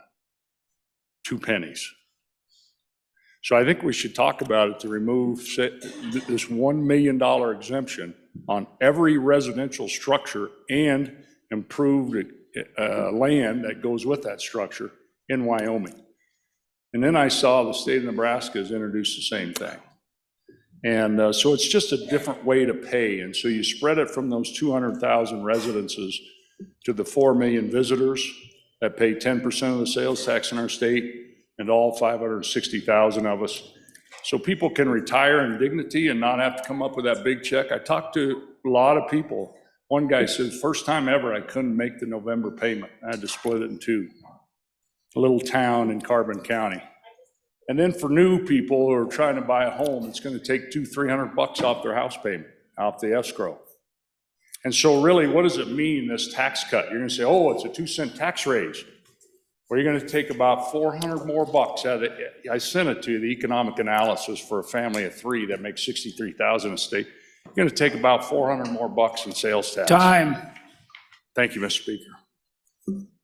Representative Knapp in the opposition. Mr. Speaker, thank you. Well, we talked about property tax relief and forwarding bills on to committee that will provide options for relief. This bill goes beyond that scope. This is literally a change in our tax policy, shifting from property tax to a sales tax.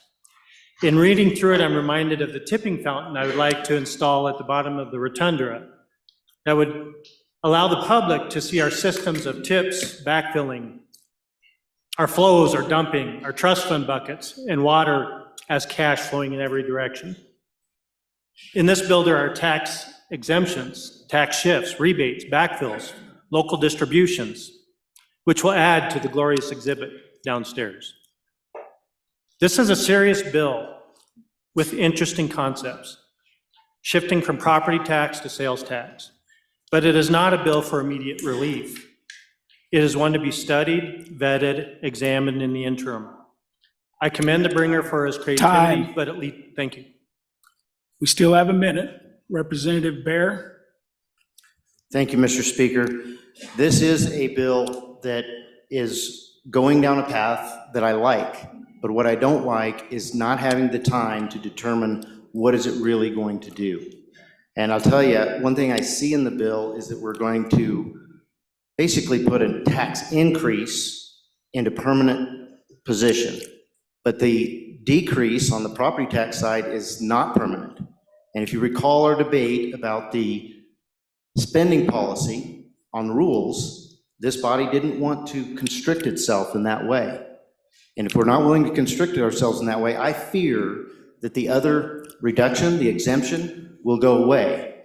But the property tax increase, and that's what this is, folks. This is a vote for a tax increase at this point, because we just don't know two things. Is the exemption going to stand judicial scrutiny? And will we as a body? Time.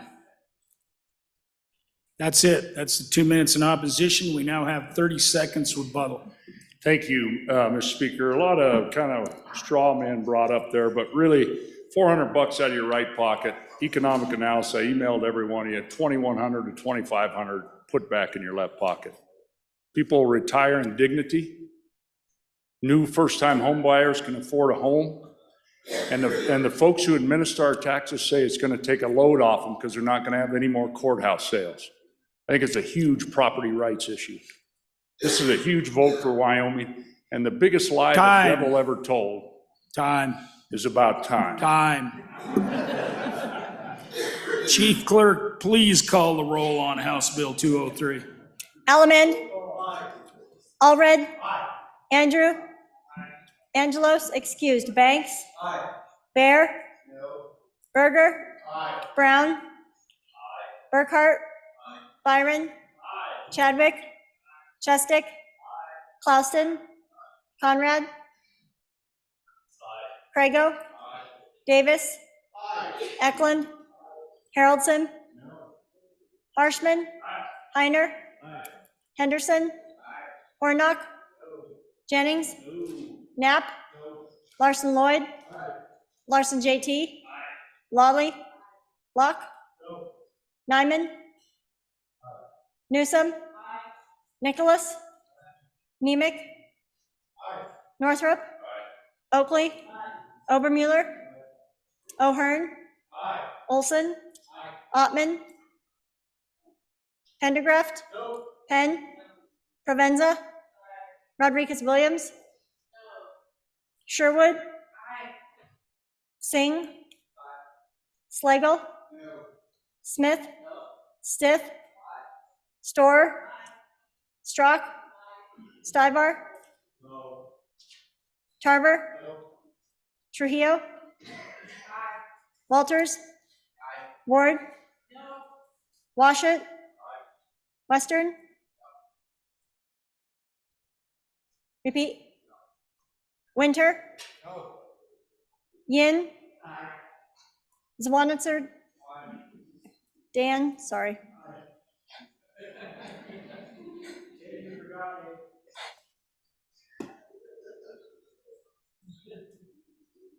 Zwanitzer Dave. Speaker Summers. Did I get everybody? Wiley? Anyone else? Are there any changes? Western? No to aye. Further changes? Heiner? Aye to no. Further changes? Closing vote. Vote closed. 44 aye, 17 no, 1 excused. Having received the affirmative vote of 2/3 of the elected members, House Bill 203 has been introduced and is assigned to Committee Number 3, Revenue. Maybe we'll save a little carpet now that that bill's out of the way. There was a lot of travel around the body. Just saying. Next bill for our consideration is House Bill 120. House Bill 120, sponsored by Representative Davis. First reading of the bill. Interactive gaming. Let's see, who do we have where? Okay, Representative Davis, thank you. You're up. Thank you, Mr. Speaker. I move House Bill 120 and ask for your favorable consideration. Okay, members of the 67th, I bring you House Bill 120, interactive gaming, and I ask for your favorable consideration with an aye on this introduction.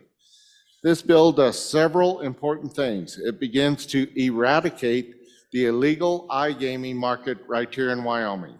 The activity is taking place without any protections for our citizens who are playing these games. The legal market is proven to be safe for our citizens. The first states authorized iGaming in 2012, and over the last decade, legal operators have developed, implemented, refined, and sophisticated responsible gaming tools, resources that can make sure our customers, i.e. the public, are playing responsibly and safely. It provides customers with a safe legal option instead of the offshore illegal operators that may not make good on what our customers are doing. Provides funding for problem gaming in our state, and I've been asked several questions, and I want to answer some of those questions about this bill. It does not create brick and mortar operations, iGaming centers or cafes. We won't be able to see this in a library because there's filters and things like that that can protect our youth there and in the school. It simply does not do any of those things. If we can install the guardrails necessary to do this, it'll roll out just like our sports wagering has. It does not negatively impact any land-based iGaming, any land-based gaming that is currently occurring in the state of Wyoming. Thank you. In opposition, Representative Slagle. Thank you, Mr. Speaker. I speak in opposition to this bill. I don't feel there are protections in place for offshore gambling that's affecting us, and this is just another way for our citizens to become addicted to the gambling we have right now. Thank you. Representative Haroldson in the opposition. Thank you, Mr. Speaker. More of a question. The commission, where does the commission stand on this conversation with adding another plate to their juggling act? Just wanting to have that conversation, and is this something that needs to be more brought into an interim conversation? What's your thoughts on that? Anybody else in the opposition? Still have time. If not, Representative Davis for your 30, oh, just a second. Representative Winters, we still have time. Yes. Thank you, Mr. Speaker. It's my understanding that the Gaming Commission wants to shut this down until they think it's going too fast, and they're concerned about the youngsters that have telephones that can do this gaming. So they want to shut it down if they could at this time. Thank you. Okay, anybody else? If not, Representative Davis, your 30 seconds. Thank you, Mr. Speaker. As to the last, by bringing this onto the responsible platforms, that will allow our youth no entry onto this iGaming, because the responsible platforms have the sideboards built right into them, okay? As far as the Gaming Commission stands, 3 years ago when I served on the commission, this was on their radar 3 years ago. This marries right up with the foundation that this body laid with 133. Bye. Time. Chief Clerk, please call the roll on House Bill 120.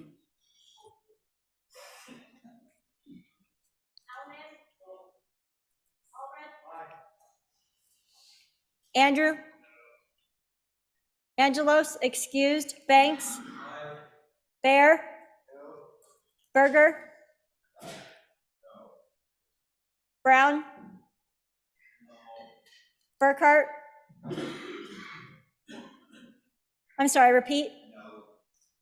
Byron? Chadwick? Chestick? Clauston? Conrad? Craigo? Davis? Eklund? Harrelson? Harshman?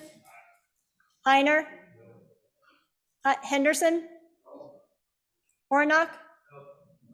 Jennings? Knapp? Larson Lloyd? Larson JT? Lawley?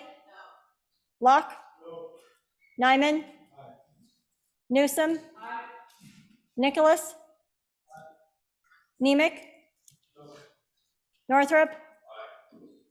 Oakley? Obermuller? O'Hearn? Olson? Ottman? Pendergraft? Penn?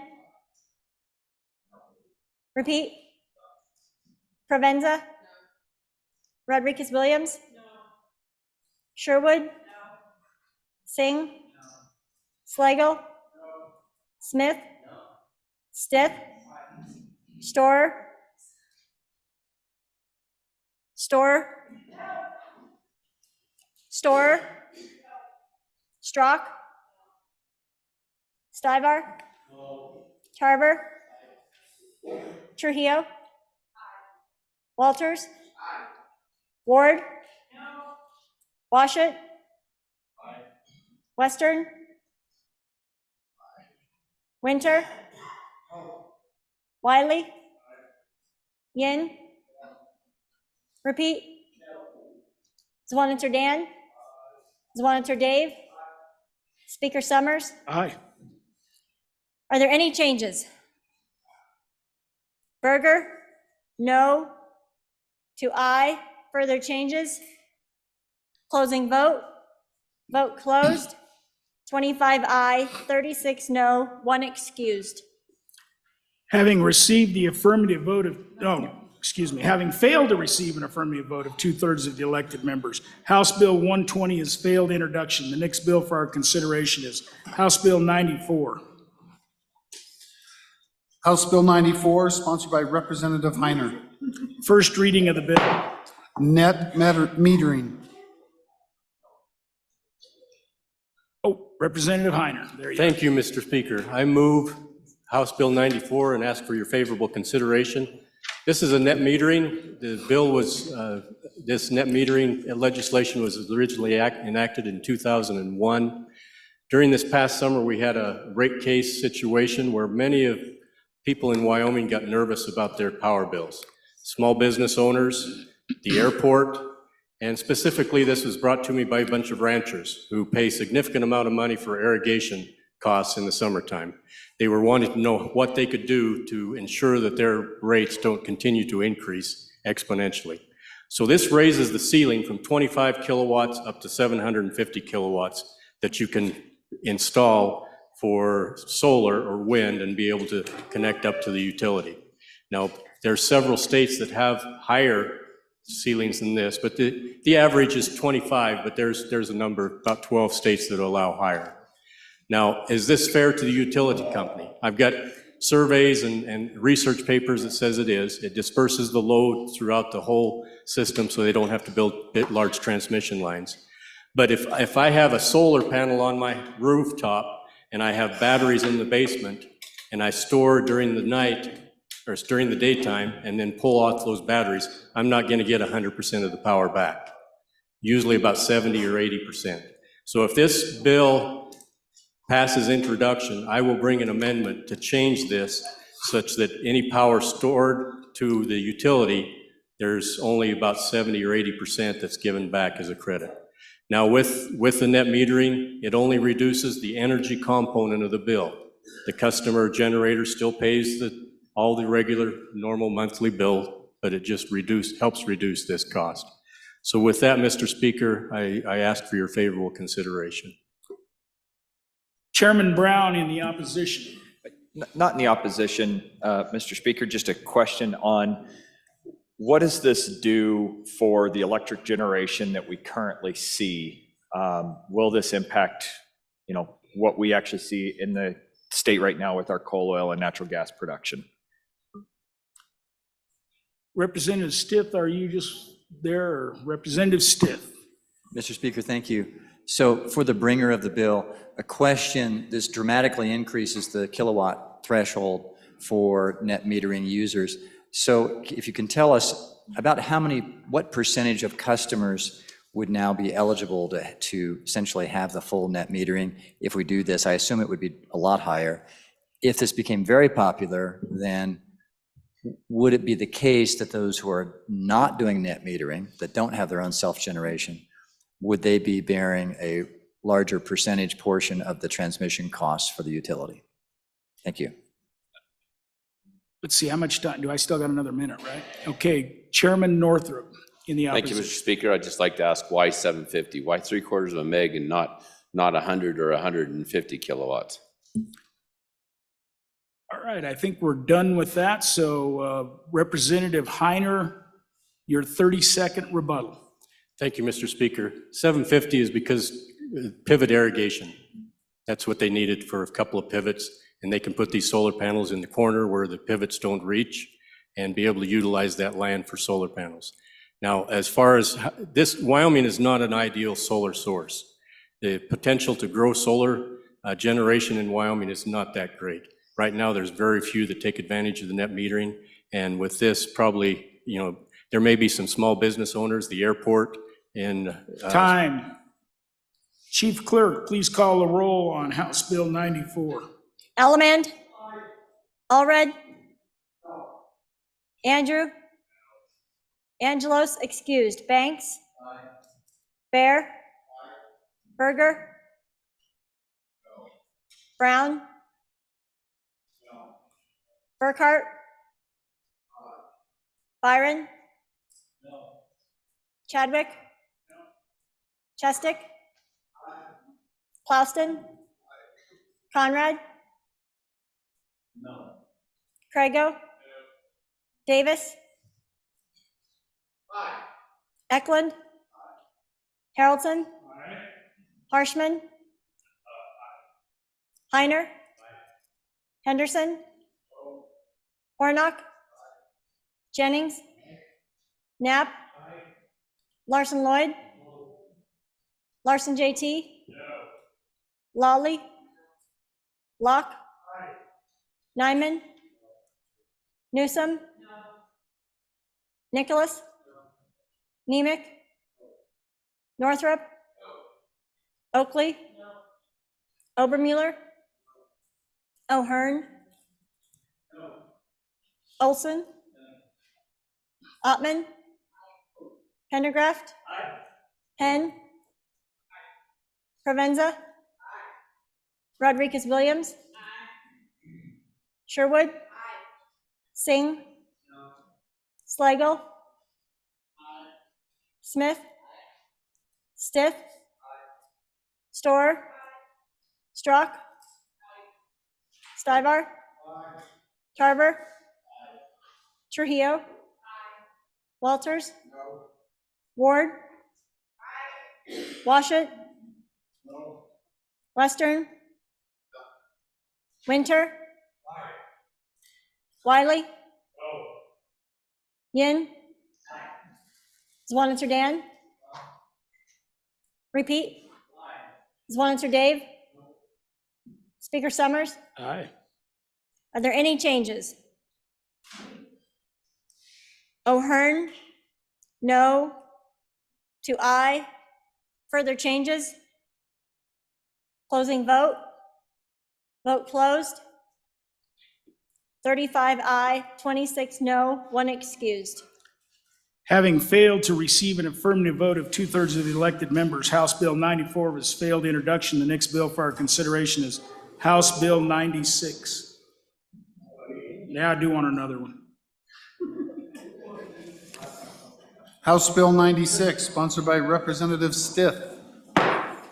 First reading of the bill. Abandoned Mine Land Program. Representative Stiff. Mr. Speaker, members, I move adoption of this bill on passage. You of this got to bill. name it. It's House Bill 96. Thank you. I move House Bill 96 for approval on introduction for the following reason. So the Abandoned Mine Lands is a very interesting agency. Good people, professionals, very polite. If you'll notice in your budget, they get over $100 million every 2 years to spend. Unlike the Business Ready Communities Program or the Mineral Royalty Grant Program, however, there is no application process for a municipality to even apply for the funds. As a result, our well-meaning state employees spend the money how they think best. All this bill does is it allows a municipality, if it wants to say, hey, we think we have an eligible AML project, and we think you, the state agency, should consider it. State agency has 120 days to think about it. They can say up, they can say yes, they can say no. That's all this does. This bill does not spend any money at all. All it does is allow a municipality to have some input so that local municipalities, perhaps yours, perhaps mine, can have a say in how this money is spent. Please vote aye. Anybody in opposition? Representative Hornock. Thank you, Mr. Speaker. More of a question. This allows municipalities to get involved. How many municipalities do we have that have mines within their boundaries? Will this open it up to public? Does the public get any money now? Just some questions about that. Representative Knapp. Thank you, Mr. Speaker. Just a question for the bringer also. AML funds in my part of the country are very important. Would this bill or could this bill restrict usage of AML funds to that's what was truly intended, which was abandoned mines and reclamation? Anybody else? Chairman Brown.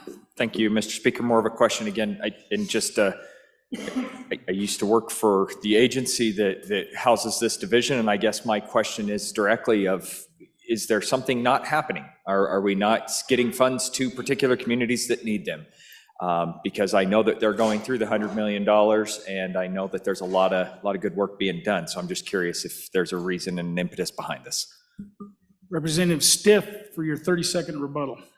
Mr. Speaker, in answer to the last question, yes, yes, and yes. To the good representative from District 53, these funds, this does not restrict how the funds can be used in any way. It's all federal funds. They'll have to comply with all federal laws. It just allows input from your local community.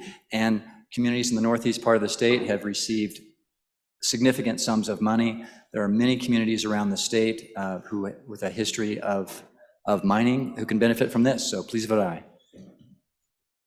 Chief Clerk, please call the roll on House Bill 96. Allemand? Allred?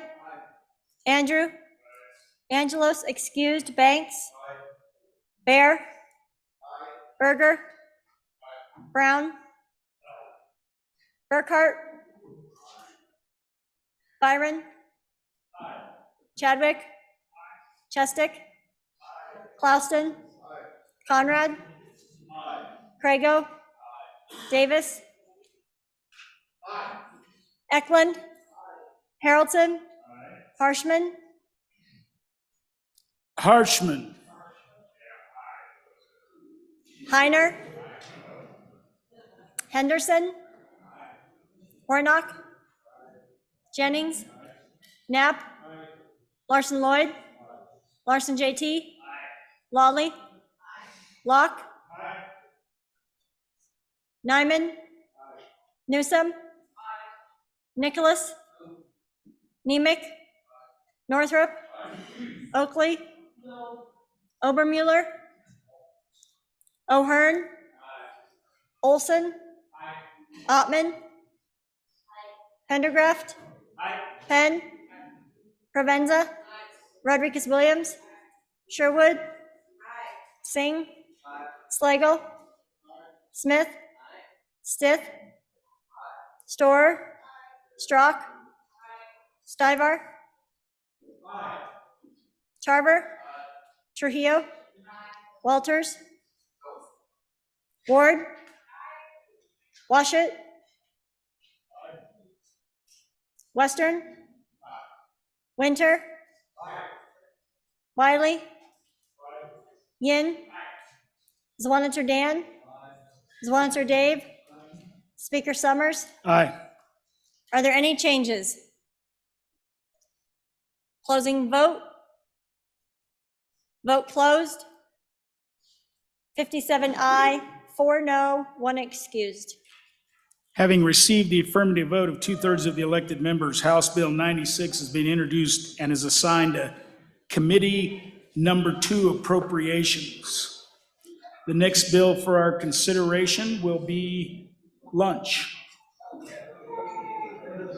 Mr. Majority Floor Leader, what do you think? Noon or 2 o'clock, not 2:15? Let's do 2. Let's squeeze it a bit. Mr. Speaker, I move the House stand in recess until 2 p.m.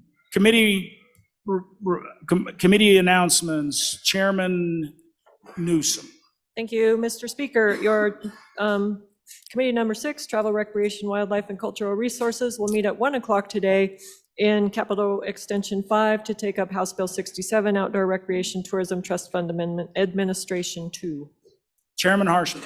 Thank you, Mr. Speaker. Your committee number 3 is going to continue our meeting from this morning in meeting room 110, which is underneath the Senate. And we're going to continue to work on really this period of times, 127 and 133 and other bills as time warrants. And thank you, Mr. Speaker. And we're going to get down there about 12:30 is when we're going to start. Thank you. Chairman Washut. Thank you, Mr. Speaker. Your committee number 1, Judiciary, will meet at 7 a.m. tomorrow morning to hear House Bill 46, House Bill 29, House Bill 58, House Bill 90, and if time allows, House Bill 36 and House Bill 77. Hardest working committee in the House. Chairman Northrup. Thank you, Mr. Speaker. Your committee number 4, Education, will meet tomorrow at noon. Upon noon recess will be enough time to get something to eat, and then we'll head down. We're going to hear 2 bills, House Bill 54, Wyoming Reads, and House Bill 92, Protection of Parental Rights. Chairman Burkhart.